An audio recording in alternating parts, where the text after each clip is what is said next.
ಬನ್ನಂಜೆಯವರ ಈ ಆಪ್ತತೆಯ ಮುಖವನ್ನು ನಮಗೆಲ್ಲ ಪರಿಚಯಿಸಿದಂತಹ ಆಕಾಶವಾಣಿಯ ನಿವೃತ್ತ ನಿರ್ದೇಶಕರಾದ ಶ್ರೀಮತಿ ಜಯಶ್ರೀ ಶಾನ್ಭಾಗ್ ಅವರಿಗೆ ಹೃತ್ಪೂರ್ವಕ ಧನ್ಯವಾದಗಳು. ಗೌರವ ಸಮರ್ಪಣೆ ಡಾಕ್ಟರ್ ವೀಣಾ ಬನ್ನಂಜೆ ಅವರಿಂದ. ಮುಂದಿನ ಬನ್ನಂಜೆಯವರು ಸಂಸ್ಕೃತ ವಿದ್ವಾಂಸರಾಗಿ ಇದ್ದ ಬಗೆಯನ್ನ ನಮಗೆ ಪರಿಚಯ ಮಾಡಿಕೊಡಲಿದ್ದಾರೆ. ಬಹಳ ಹೆಮ್ಮೆಯ ವಿದ್ವಾಂಸರಾದಂತಹ ಮೈಸೂರಿನವರೇ ಆದಂತಹ ವಿದ್ವಾನ್ ಗ ನ ಭಟ್ಟ ಅವರು.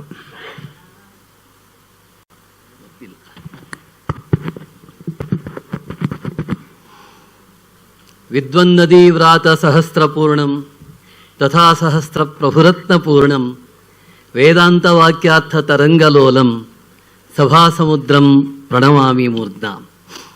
ಇವತ್ತಿನ ಸಭೆಯ ಅಧ್ಯಕ್ಷ ಸ್ಥಾನವನ್ನು ವಹಿಸಿರುವಂತಹ ಡಾಕ್ಟರ್ ಎಚ್ ವಿ ನಾಗರಾಜರಾಯರೇ, ಸಂಸ್ಕೃತ ವಿಶ್ವವಿದ್ಯಾಲಯದ ಮಾಜಿ ಕುಲಪತಿಗಳಾದಂತಹ ಮಲ್ಲೇಪುರಂ ಜಿ ವೆಂಕಟೇಶ ಅವರೇ, ಗಂಜೀಪ ರಘುಪತಿ ಭಟ್ ಅವರೇ, ಕೊಂಕಣಿ ಹುಡುಗಿ ಅಂತ ಹೇಳಿಕೊಂಡು ಈಗ ಕೊಂಕಣಿ ಅಜ್ಜಿಯಾಗಿರುವ ಜಯಶ್ರೀ ಶಾನ್ಭಾಗ್ ಅವರೇ, ವೀಣಾ ಬನ್ನಂಜೆಯವರೇ, ಪರಂಪರೆಯ ಅಧ್ಯಕ್ಷರಾದಂತಹ ಕೃಷ್ಣಕುಮಾರ್ ಅವರೇ, ಪ್ರಾಧ್ಯಾಪಕಿಯಾಗಿರುವಂತಹ ಡಾಕ್ಟರ್ ಜ್ಯೋತಿ ಶಂಕರ್ ಅವರೇ, ನೆರೆದಿರುವಂತಹ ಸಹೃದಯ ಶ್ರೋತೃಗಳೇ, ನನಗೆ ಕೊಟ್ಟಿರುವಂತಹ ವಿಷಯ ಬನ್ನಂಜೆ ಸಂಸ್ಕೃತ ವಿದ್ವಾಂಸರು ಅಂತ. ಅವರನ್ನು ಸಂಸ್ಕೃತ ವಿದ್ವಾಂಸರು ಅಂತ ಹೇಳಿದರೆ ಹೌದು, ಸಂಸ್ಕೃತ ವಿದ್ವಾಂಸರು, ಅದನ್ನು ತುಂಬ ಸರಳೀಕರಣ ಮಾಡಿದಂತೆ ಆಗ್ತದೆ. ಅದರ ಬಗ್ಗೆ ಏನೂ ಹೇಳಿದಂತೆ ಆಗುವುದಿಲ್ಲ. ಯಾಕೆ ಅಂತಂದರೆ ಅವರು ಸಂಸ್ಕೃತದ ವಿದ್ವಾಂಸರು ಹೌದು, ಆದರೆ ಅವರು ಸಾಂಪ್ರದಾಯಿಕ ಪಂಡಿತರಂತೆ ಮಾತಿನ ಅಧಿಕಾರಿಗಳಾಗಿರಲಿಲ್ಲ, ಶಬ್ದ ಚಮತ್ಕಾರ ಮಾಡುವವರಾಗಿರಲಿಲ್ಲ, ಶಬ್ದಾಡಂಬರಗಳನ್ನು ಮಾಡುತ್ತಾ ಶಬ್ದಗಳ ಮೆರವಣಿಗೆ ಮಾಡುವವರು ಆಗಿರಲಿಲ್ಲ. ಅವರ ಮಾತಿನಲ್ಲಿ, ಅವರ ಬರವಣಿಗೆಯಲ್ಲಿ ಇಂಗ್ಲೀಷಿನ ಸ್ವತಂತ್ರ ವಿಚಾರ ಧೋರಣೆ ಇತ್ತು. ಆಮೇಲೆ ವೈಜ್ಞಾನಿಕ ಅನ್ವೇಷಣಾ ಪ್ರವೃತ್ತಿ ಇತ್ತು, ವೈಜ್ಞಾನಿಕ ಮನೋಭಾವವೂ ಕೂಡ ಇತ್ತು. ಝೋಂತಕ್ಕೆ ಝೋಂತವೇ ಅರ್ಥ ಎನ್ನುವ ಹಳೆಯ ಸಾಂಪ್ರದಾಯಿಕ ಪಂಡಿತರ ರೀತಿ ಅವರ ನಡವಳಿಕೆ ಇರಲಿಲ್ಲ. ಅವರು ಬಹುದೊಡ್ಡ ವಿದ್ವಾಂಸರು. ಅವರ ವೈದುಷ್ಯದ ಬಗ್ಗೆ, ವಿದ್ವತ್ತಿನ ಬಗ್ಗೆ ಮಾತನಾಡಬೇಕು ಅಂತಾದರೆ ಒಂದು ಉದಾಹರಣೆಯನ್ನು ನಿಮಗೆ ಕೊಡಬಯಸ್ತೇನೆ. ಜಿ ವಿ ಅಯ್ಯರ್ ಅವರು ಶಂಕರಾಚಾರ್ಯ ಫಿಲಮ್ ಮಾಡ್ತಾ ಇದ್ರು. ಅವರಿಗೆ ಅವರ ಹತ್ರ ಒಂದು ಸ್ಕ್ರಿಪ್ಟು ಮತ್ತು ಒಂದು ಡೈಲಾಗ್ ಇತ್ತು. ಆ ಸ್ಕ್ರಿಪ್ಟು ಡೈಲಾಗು ಅವರಿಗೆ ತೃಪ್ತಿ ಕೊಟ್ಟಿರಲಿಲ್ಲ. ಬನ್ನಂಜೆಯವರನ್ನು, ಅವರಿಗೆ ಒಡನಾಟ ಇತ್ತು, ಬನ್ನಂಜೆಯವರನ್ನು ಕರೆದು ಹೇಳಿದರು, ಈ ಸ್ಕ್ರಿಪ್ಟು ಮತ್ತು ಡೈಲಾಗನ್ನು ಓದಿ ನನಗೆ ಅಭಿಪ್ರಾಯ ಹೇಳಿ ಅಂತ ಹೇಳಿದರು. ಹಾಗೆ ಹೇಳುವಾಗ ಜಿ ವಿ ಅಯ್ಯರು ಒಂದು ಬುದ್ಧಿವಂತಿಕೆ ಮಾಡಿದ್ದಾರೆ. ಆ ಡೈಲಾಗ್ ಬರೆದವರು ಯಾರು, ಸ್ಕ್ರಿಪ್ಟ್ ರಚನೆ ಮಾಡಿದವರು ಯಾರು ಅಂತ ಅವ್ರ ಹೆಸರನ್ನು ಹೇಳಲೇ ಇಲ್ಲ. ಬನ್ನಂಜೆಯವರು ಕೇಳಿದರು, ಅವ್ರು ಹೇಳಲಿಲ್ಲ. ಆಮೇಲೆ ಬನ್ನಂಜೆಯವರು ಅದನ್ನು ಓದಿ ಮುಗಿಸಿದರು. ಆಗ ಬನ್ನಂಜೆ ಹೇಳಿದರಂತೆ, ವ್ಯಾಕರಣ ರೀತ್ಯ ಇದು ಬಹಳ ಚೆನ್ನಾಗಿದೆ, ಎಲ್ಲೂ ತಪ್ಪುಗಳಿಲ್ಲ, ಆದರೆ ಭಾಷೆಗೆ ಒಂದು ಚೆಲುವು ಅಂತ ಇರ್ತದೆ, ಇಲ್ಲಿ ಲ್ಯೂಸಿಡ್ ಸ್ಟೈಲ್ ಇಲ್ಲ, ಭಾಷೆಯ ಕನ್ನಡದ ಜಾಯಮಾನ ಅಥವಾ ಅದರ ಮರ್ಯಾದೆ, ಅದರ ಸ್ವಭಾವ, ಅದರ ಶೈಲಿ ಅನ್ನುವುದು ಇದರಲ್ಲಿ ಇಲ್ಲ ಅಂತ ಅಂದ್ರಂತೆ. ಅಂದರೆ ಭಾಷಾಂತರ ಅವರಿಗೆ ಅಷ್ಟು ಖುಷಿ ಕೊಡಲಿಲ್ಲ. ಅಷ್ಟು ಹೇಳಿದರು. ಆಮೇಲೆ ಬನ್ನಂಜೆಯವರ ಹತ್ರ ಅವರು ಡೈಲಾಗನ್ನು ಬರೆಸಿದ್ರು, ಸ್ಕ್ರಿಪ್ಟನ್ನು ಕೂಡ ರಚನೆ ಮಾಡಿಸಿದ್ರು. ಅರ್ಥ ಮಾಡ್ಕೊಳ್ಳಿ, ವ್ಯಾಕರಣ ರೀತ್ಯ ಸರಿ ಇದೆ, ಆದರೆ ಭಾಷೆಗೆ ಚೆಲುವು ಇದೆ ಅನ್ನುವ ಮಾತಿದೆಯಲ್ಲ, ಅದು ಬಹಳ ದೊಡ್ಡದು. ಲ್ಯೂಸಿಡ್ ಸ್ಟೈಲ್ ಅಂತ ಹೇಳ್ತಾರೆ, ಭಾಷೆಗೆ ಒಂದು ನುಣುಪು ಅಂತ. ಡಿ ವಿ ಗುಂಡಪ್ಪನವ್ರು ಹೇಳ್ತಾರೆ, ಭಾಷೆಯನ್ನು ಬಳಸುವಾಗ ಪದಮೈತ್ರಿಗಳು ಇರಬೇಕು ಅಂತ. ಒಂದು ಗಂಭೀರ ಶಬ್ದ ಹಾಕಿಬಿಡೋದು, ಒಂದು ಸಂಸ್ಕೃತ ಶಬ್ದ ಹಾಕಿಬಿಡೋದು, ಆಮೇಲೆ ಯಾವುದೋ ಹಳ್ಳಿಯ ಗಾಂಟಿ ಶಬ್ದ ಹಾಕಿಬಿಡೋದು, ಅದಕ್ಕೆ ಪದಮೈತ್ರಿ ಅಂತ ಹೇಳೋದಿಲ್ಲ. ಪದಮೈತ್ರಿಯೂ ಇರಬೇಕಾಗ್ತದೆ, ಒಳ್ಳೆಯ ಆಕರ್ಷಣೆಯೂ ಕೂಡ ಇರಬೇಕಾಗ್ತದೆ, ಅದು ಇಲ್ಲ ಅಂತ ಹೇಳಿದರು. ಇದು ಬನ್ನಂಜೆಯವರ ವೈದುಷ್ಯದ ಒಂದು ಉದಾಹರಣೆ. ಎರಡನೆಯದು, ಇನ್ನೊಬ್ಬರು ಅವರು ದೊಡ್ಡ ವಿದ್ವಾಂಸರು, ವಿಶ್ವವಿದ್ಯಾಲಯದಲ್ಲಿ ಪ್ರಾಧ್ಯಾಪಕರಾದವರು, ಸಂಸ್ಕೃತ ತಕ್ಕ ಮಟ್ಟಿಗೆ. ಅವರು ಕಾಳಿದಾಸನ ಶಾಕುಂತಲವನ್ನು ಕನ್ನಡಕ್ಕೆ ಅನುವಾದ ಮಾಡಿದರು. ಭಾಸನ 14 ನಾಟಕಗಳನ್ನು ಕೂಡ ಕನ್ನಡಕ್ಕೆ ಮಾಡಿದರು. ಅವರಿಗೆ ಸಂಸ್ಕೃತ ಸಾಮಾನ್ಯ ಮಟ್ಟಕ್ಕೆ ಬರ್ತಿತ್ತು. ಅಲ್ಲಿ ಬನ್ನಂಜಿಯವರು ಗುರುತು ಹಿಡಿದಿದ್ದನ್ನು ನೋಡಬೇಕು. ಆ ಭಾಷಾಂತರವನ್ನು ಬನ್ನಂಜಿಯವರು ಓದಿದರು. ಅಲ್ಲಿ ಭಾಸ ಒಂದು ವಾಕ್ಯವನ್ನು ಬರೆದಿದ್ದ, ಅಯೋಧ್ಯಾಯಾ ನಿಕಷಂ ರಾಮಲಕ್ಷ್ಮಣಯೋ ಶಸ್ತ್ರಾಭ್ಯಾಸ ಅಂತ. ಆ ಪಂಡಿತರು ಏನು ಮಾಡಿದ್ದಾರೆ ಅಂತಂದ್ರೆ, ಆ ನಿಕಷಃ ಅನ್ನುವುದಕ್ಕೆ ನಿಘಂಟನ್ನು ನೋಡಿದ್ದಾರೆ. ನಿಘಂಟಿನಲ್ಲಿ ಒರೆಗಲ್ಲು ಅಂತ ಇತ್ತು. ಆಗ ಇವರೇನು ಮಾಡಿಬಿಟ್ಟಿದ್ದಾರೆ, ರಾಮಲಕ್ಷ್ಮಣರ ಶಸ್ತ್ರಾಭ್ಯಾಸ ಅಯೋಧ್ಯೆಯ ಒರೆಗಲ್ಲಿನಂತಿತ್ತು ಅಂತ ಬರೆದುಬಿಟ್ಟಿದ್ದಾರೆ. ಆಗ ಬನ್ನಂಜಿಯವರು ಹೇಳ್ತಾರೆ, ಅವರು ನಿಘಂಟು ನೋಡಿ ಅಪಾರ್ಥ ಮಾಡಿದ್ರು. ನಿಕಷಃ ಅಂದರೆ ಕೇವಲ ಒರೆಗಲ್ಲು ಅಂತಲ್ಲ, ಅಯೋಧ್ಯೆಯ ಪಕ್ಕದಲ್ಲಿ ಅಂತ ಅರ್ಥ, ಅಯೋಧ್ಯೆಯ ಸಮೀಪದಲ್ಲಿ ಅಂತ ಅರ್ಥ. ರಾಮಲಕ್ಷ್ಮಣರ ವಿದ್ಯಾಭ್ಯಾಸ ಅಯೋಧ್ಯೆಯ ಸಮೀಪದಲ್ಲಿ ಆಯಿತು ಅಂತ. ನೋಡಿ, ಇದು ಸಂಸ್ಕೃತದ ವಿದ್ವತ್ತು. ಪಾಂಡಿತ್ಯ ಅಂದರೆ ಇದಕ್ಕೆ ಹೇಳ್ತಾರೆ. ಬನ್ನಂಜಿಯವರು ಅಪಾರ ದೊಡ್ಡ ಪ್ರಮಾಣದ ವಿದ್ವಾಂಸರು ಆಗಿದ್ದರು. ಇನ್ನು ಇಂತಹ ಅನೇಕ ಉದಾಹರಣೆಗಳನ್ನು ಕೊಡಬಹುದು. ಅವರು ಅನೇಕ ಗ್ರಂಥಗಳನ್ನು ಸಂಪಾದನೆ ಮಾಡಿದ್ದಾರೆ. ಅದರಲ್ಲಿ ಮಹಾಭಾರತ ತಾತ್ಪರ್ಯ ನಿರ್ಣಯ ಒಂದು, ಶ್ರೀ ಮಧ್ವವಿಜಯ ಅಂತ ಒಂದು. ಮಧ್ವವಿಜಯಕ್ಕೆ ವ್ಯಾಖ್ಯಾನ ಮಾಡುವವರೆಲ್ಲ ಏನು ಮಾಡಿದ್ದಾರೆ ಅಂತಂದರೆ, ತ್ರಿವಿಕ್ರಮ ಪಂಡಿತರಿಗೂ ಮಧ್ವಾಚಾರ್ಯರಿಗೂ ಸಪ್ತಾಷ್ಟಾನಿ ದಿನಾನ್ಯೇವಂ 15 ದಿನಗಳವರೆಗೆ ವಾಗ್ವಾದ ನಡೆಯಿತು ಅಂತ ಬರೆದುಬಿಟ್ಟಿದ್ದಾರೆ. ಬನ್ನಂಜಿಯವರು ಹೇಳ್ತಾರೆ, 15 ದಿನ ಅಲ್ಲ, 7-8 ದಿನ ಮಾತ್ರ ನಡೆಯಿತು ಅಂತ. ಅದರ ವ್ಯುತ್ಪತ್ತಿ ಕೂಡ ಹೇಳ್ತಾರೆ. ಹೇಗೆ? ಸಪ್ತವ ಅಷ್ಟವ ಅಂತ ಹೇಳಬೇಕೆ ಹೊರತು ಸಪ್ತಚ ಅಷ್ಟಚ ಅಂತ ಅಲ್ಲ. ಇದು ವಿದ್ವತ್ತು ವಿಚಾರ ನಾನು ಹೇಳ್ತಾ ಇರುವಂತಹದ್ದು. ಅಂದರೆ ಭಾಷಾಂತರದಲ್ಲಿ ಎಂತಹ ತಪ್ಪನ್ನ ಮಾಡಿದರು ಅನ್ನುವುದನ್ನ ಬನ್ನಂಜಿಯವರು ಬೇರೆಯವರು ತೇಜೋದಯ ಮಾಡಬೇಕು ಅಂತ ಹೇಳ್ತಿರ್ಲಿಲ್ಲ. ಯಾಕೆಂದ್ರೆ ಅವರು ಆ ರೀತಿಯನ್ನು ಓದ್ಕೊಂಡಿದ್ರು. ಆ ರೀತಿ ಓದಿದ್ರಿಂದ ಅವರಿಗೆ ಹೇಳಲಿಕ್ಕೆ ಸಾಧ್ಯ ಆಯಿತು. ಅವ್ರು ಹೇಳ್ತಾರೆ, ನನಗೆ ಬಹಳ ಆಶ್ಚರ್ಯವಾದ ಸಂಗತಿ, ಇವತ್ತು ಬನ್ನಂಜಿಯವರ ಆತ್ಮನಿವೇದನೆ 2nd ಎಡಿಷನ್ ಪ್ರಕಟ ಆಗಿದೆ. 1ನೇ ಎಡಿಷನ್ ಪೂರ್ಣ ಓದಿದ್ದೇನೆ ನಾನು. ಅದು ಬಹಳ ಅದ್ಭುತವಾದಂತಹ ಗ್ರಂಥ. ವೀಣಾ ಬನ್ನಂಜಿ ಅದನ್ನು ಬಹಳ ಸೊಗಸಾಗಿ ಬರೆದಿದ್ದಾರೆ. ಅವರು ನಿರೂಪಣೆ ಮಾಡಿದ್ದಾರೆ, ಅವ್ರು ಹೇಳ್ಕೊಂಡು ಹೋಗಿದ್ದಾರೆ, ಇವರು ಅದನ್ನು ಬರೆದಿದ್ದಾರೆ.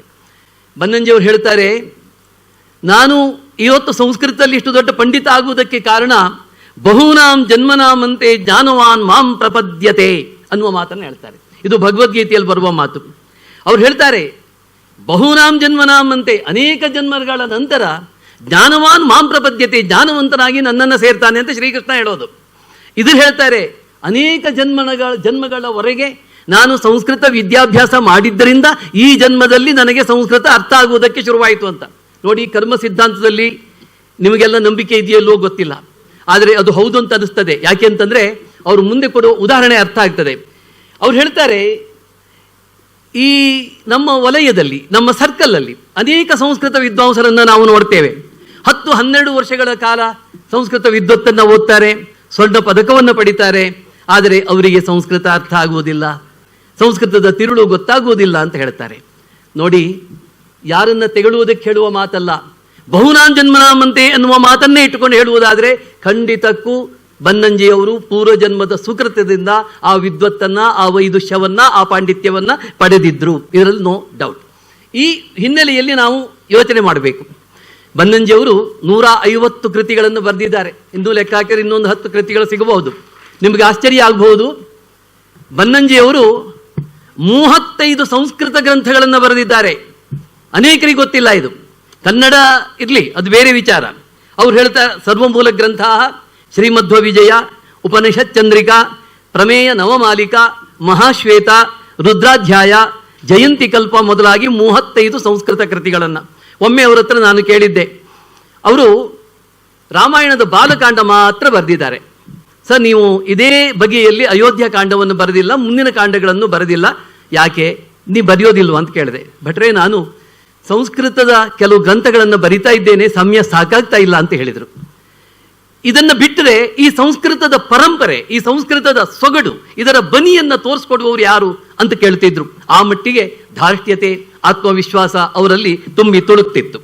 ಬನ್ನಂಜಿಯವರು ಸಂಸ್ಕೃತ ವಿದ್ವಾಂಸರು ಹೌದು, ಅದಕ್ಕಿಂತ ಹೆಚ್ಚಾಗಿ ಅವರೊಬ್ಬ ಬಹುದೊಡ್ಡ ಪ್ರವಚನಕಾರ, ಮಹಾಲೇಖಕ, ವಾಗ್ಮಿ, ತೀಕ್ಷ್ಣ ವಿಮರ್ಶಕ, ಅಧ್ಯಾತ್ಮವಿದ, ವೇದಾಂತಿ, ರಸಿಕ, ಸಂಶೋಧಕ, ದಾರ್ಶನಿಕ, ಸಾಹಸಿ, ಧೈರ್ಯವಂತ, ಭಾಷ್ಯಕಾರ, ವ್ಯಾಖ್ಯಾನಕಾರ, ಅನುವಾದಕ, ಪತ್ರಕರ್ತ, ಗ್ರಂಥ ಸಂಪಾದಕ, ಸಿನಿಮಾ ಸಂಭಾಷಣಕಾರ, ಕವಿ, ಕಥನಕಾರ, ಇದು ಇಷ್ಟು ಅವರ ವಿಶೇಷಣ ನಾನು ಹೇಳಿದ್ದು.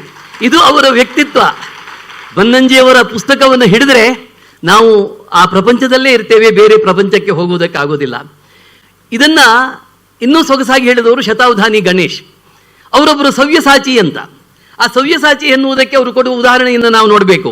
ಅವರಲ್ಲಿ ಸ್ನೇಹ ಇತ್ತು, ಸಾಹಸವೂ ಕೂಡ ಇತ್ತು, ವಾದ ಇತ್ತು, ವಿನೋದ ಇತ್ತು, ಸರಳತೆ ಇತ್ತು, ಪ್ರೌಢಿಮೆ ಇತ್ತು, ಸರಸತೆ ಇತ್ತು, ಸಂಕೀರ್ಣತೆ ಇತ್ತು, ಸಂಪ್ರದಾಯ, ಆಧುನಿಕತೆ ಮುಂತಾದ ಅನೇಕ ಆಯಾಮಗಳಲ್ಲಿ ಅನೇಕ ಮುಖಗಳಲ್ಲಿ ಬನ್ನಂಜಿಯವರು ಸವ್ಯಸಾಚಿ ಅಂತ.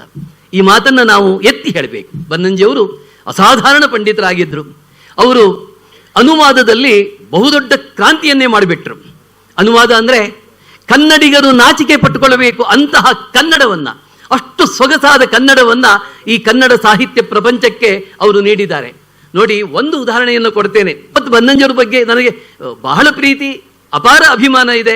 ನಾನು 2016-17 ನೆನಪಿಲ್ಲ, ಮೈಸೂರಲ್ಲಿ ಕೃಷ್ಣಧಾಮದಲ್ಲಿ ಬನ್ನಂಜೆ ಗೋವಿಂದಾಚಾರ್ಯರ ಕೃತಿಗಳ ವಿಚಾರ ಸಂಕಿರಣ ಮಾಡಿದೆ. ಅದಕ್ಕೆ ಬನ್ನಂಜಿಯವರು ಬಂದಿದ್ದರು, ಅನೇಕ ವಿದ್ವಾಂಸರು ಬಂದಿದ್ದರು. ಅದು ನನ್ನ ಸೌಭಾಗ್ಯ. ಅದು ನನಗೆ ಅವರ ಬಗ್ಗೆ ಒಂದು 8-10 ಲೇಖನ ನಾನು ಬರೆದಿರಬಹುದು. ಆ ಲೇಖನವನ್ನು ಸಂಗ್ರಹಿಸಿ ಒಂದು ಪುಸ್ತಕ ಮಾಡಿಬಿಡಬಹುದು. ಅಷ್ಟು ಅಭಿಮಾನ ನನಗೆ ಅವರ ಬಗ್ಗೆ. ಅವರು ಬಾಣಭಟ್ಟನ ಕಾದಂಬರಿ ಬಗ್ಗೆ ಒಂದು ಮಾತು ಹೇಳ್ತೇನೆ ಕೇಳಿ. ಅವರ ಅನುವಾದದ ಬಗ್ಗೆ ದ.ರಾ. ಬೇಂದ್ರೆಯವರು ಏನು ಹೇಳಿದರು ಅಂತ ನಾವು ಭಾವಿಸಿದರೆ, ಅದನ್ನು ಪರಿಭಾವಿಸಿದರೆ ಅವರ ಅನುವಾದ ನಿಮಗೆ ಅರ್ಥ ಆಗಿಬಿಡ್ತದೆ. ಅವರು ಹೇಳ್ತಾರೆ, ದ.ರಾ. ಬೇಂದ್ರೆಯವರು ಬಾಣಭಟ್ಟನ ಕಾದಂಬರಿಗೆ ಮುನ್ನುಡಿ ಬರೆಯುವಾಗ, ನಿಮ್ಮ ಅನುವಾದದಲ್ಲಿ ಒಂದೇ ಒಂದು ದೋಷ ಆಚಾರ್ಯರೇ, ಅದು ನಿಮ್ಮ ಸ್ವಂತ ಕೃತಿ ಅಂತಾರೆ. ಅನುವಾದವನ್ನು ಸ್ವಂತ ಕೃತಿ ಅಂತಾರಂತೆ, ಅದೇ ದೋಷ. ನಿಜವಾಗಿ ಅದು ನಿಮ್ಮ ಸ್ವಂತ ಕೃತಿಯಷ್ಟು ಕ್ರಿಯೇಟಿವಿಟಿ ಅದಕ್ಕೆ ಇದೆ, ಆದರೂ ಜನ ಅದನ್ನು ಅನುವಾದ ಅಂತಾರೆ. ಎಂಥ ಮಾತು ನೋಡಿ ದ.ರಾ. ಬೇಂದ್ರೆಯವರು ಹೇಳಿದ್ದು. ಈ ಒಂದು ದೋಷ ಅಂದರೆ ಅದು ಸ್ವೋಪಜ್ಞತೆಯನ್ನು ಪಡ್ಕೊಂಡಿತು, ಕ್ರಿಯೇಟಿವಿಟಿಯನ್ನು ಪಡ್ಕೊಂಡಿತು. ಮತ್ತೆ ಇನ್ನೊಂದು ಅದ್ಭುತ, ಬನ್ನಂಜಿಯವರ ವಾಕ್ಯ ಕ್ಲಿಷ್ಟ ಅಲ್ಲ, ಸರಸ, ಸಣ್ಣ ಸಣ್ಣ ಸಣ್ಣ ಸಣ್ಣ ವಾಕ್ಯಗಳು. ಆದರೆ ಆ ಸಣ್ಣ ಸಣ್ಣ ವಾಕ್ಯದ ಪದಗಳ ಗರ್ಭದಲ್ಲಿ ಎಂತಹ ರೋಚಕವಾದ ಚಿಂತನೆ ಇರ್ತದೆ ಅಂತಂದರೆ ಅದು ಮೈ ಮರೆತು ಬಿಡ್ತೇವೆ. ಅಂತಹದ್ದು ಅನುವಾದಕರಾಗಿ ಬನ್ನಂಜಿಯವರು ಎಂತಹ ಅದ್ಭುತವಾದ ಕೆಲಸ ಮಾಡಿದರು ಅನ್ನೋದಕ್ಕೆ ಒಂದು ಉದಾಹರಣೆ ಕೊಡಲಿಕ್ಕೆ ಇಷ್ಟಪಡ್ತೇನೆ. ನಾನು ಬಹಳ ಏನು ಹೇಳಲಿಕ್ಕೆ ಹೋಗೋದಿಲ್ಲ. ನಾನು ಅಭಿಜ್ಞಾನ ಶಾಕುಂತಲದಲ್ಲಿ ದುಷ್ಯಂತ ಮಹಾರಾಜ, ದುಷ್ಯಂತ ಅಂತ ಹೇಳೋದಿಲ್ಲ, ಅದಕ್ಕೆ ಸಹ ವ್ಯುತ್ಪತ್ತಿಯನ್ನು ಹೇಳಿದ್ದಾರೆ, ದುಷ್ಯಂತ ಅಂತ ಹೇಳಬೇಕು ಅಂತ. ಅದರಲ್ಲೂ ಅವರು ಎಷ್ಟು ಚಂದ ಹೇಳ್ತಾರೆ, ಬಂಗಾಲಿ ಪಾಠ ಅತ್ಯುತ್ತಮವಾದ್ದು. ನಮಗೆ ಸಂಸ್ಕೃತ ಪಠ್ಯ ಸಿಕ್ಕಿದೆಯಲ್ಲ, ಈ ಸಂಸ್ಕೃತ ಅನೇಕ ಪಠ್ಯಗಳಿಗಿಂತ ಬಂಗಾಲಿ ಪಾಠ ಚೆನ್ನಾಗಿದೆ ಅಂತ ಹೇಳ್ತಾರೆ. ಮತ್ತೆ ಬಂಗಾಲಿ ಜನ ದುಷ್ಯಂತ ಅಂತ ಬರೀತಾರೆ. ದುಷ್ಯಂತ ಅಂದರೆ ದು ವಿಸರ್ಗ ಕೊಟ್ಟು ಮೂರ್ಧನ್ಯಶ, ಅದು ಹೊಟ್ಟೆ ಸೀಳೋದಂತ ಗ್ರಾಮ್ಯ ಭಾಷೆಯಲ್ಲಿ ಹೇಳ್ತಾರೆ, ಹಾಗೆ ಹೇಳ್ಬಾರ್ದು, ಅದಕ್ಕೆ ಮೂರ್ಧನ್ಯಶ ಅಂತ ಹೇಳಬೇಕು, ದುಷ್ಯಂತ ಅಂತ ಬರಿಬೇಕು. ಅಲ್ಲಿಂದಲೇ ಅವರು ಶುರು ಮಾಡಿಬಿಡ್ತಾರೆ. ಅವರು ಅದು ಎಷ್ಟು ಸೊಗಸು ಅನ್ನುವುದನ್ನು ನಿಮಗೆ ಹೇಳಿಬಿಡ್ತೇನೆ. ಒಂದೇ ಒಂದು ಶ್ಲೋಕ, ಅನಾಘ್ರಾತ ಪುಷ್ಪಂ ಕಿಸಲಯ ಮಲೂಲಂ ಕರರುಹೈ ಅನಾವಿದ್ಧಂ ರತ್ನಂ ಮಧು ನವಮನ ಸ್ವಾದಿತ ರಸಂ ಅಖಂಡಂ ಪುಣ್ಯಾನಾಂ ಫಲಮಿವ ಚ ತದ್ರೂಪಮನಘಂ ನ ಜಾನೇ ಭೋಕ್ತಾರಂ ಕವಿಹ ಸಮುಪಸ್ಥಾಸ್ಯತಿ ವಿಧಿ. ಇದರ ಕನ್ನಡ ಇದು ನೋಡಿ, ಸಂಸ್ಕೃತ.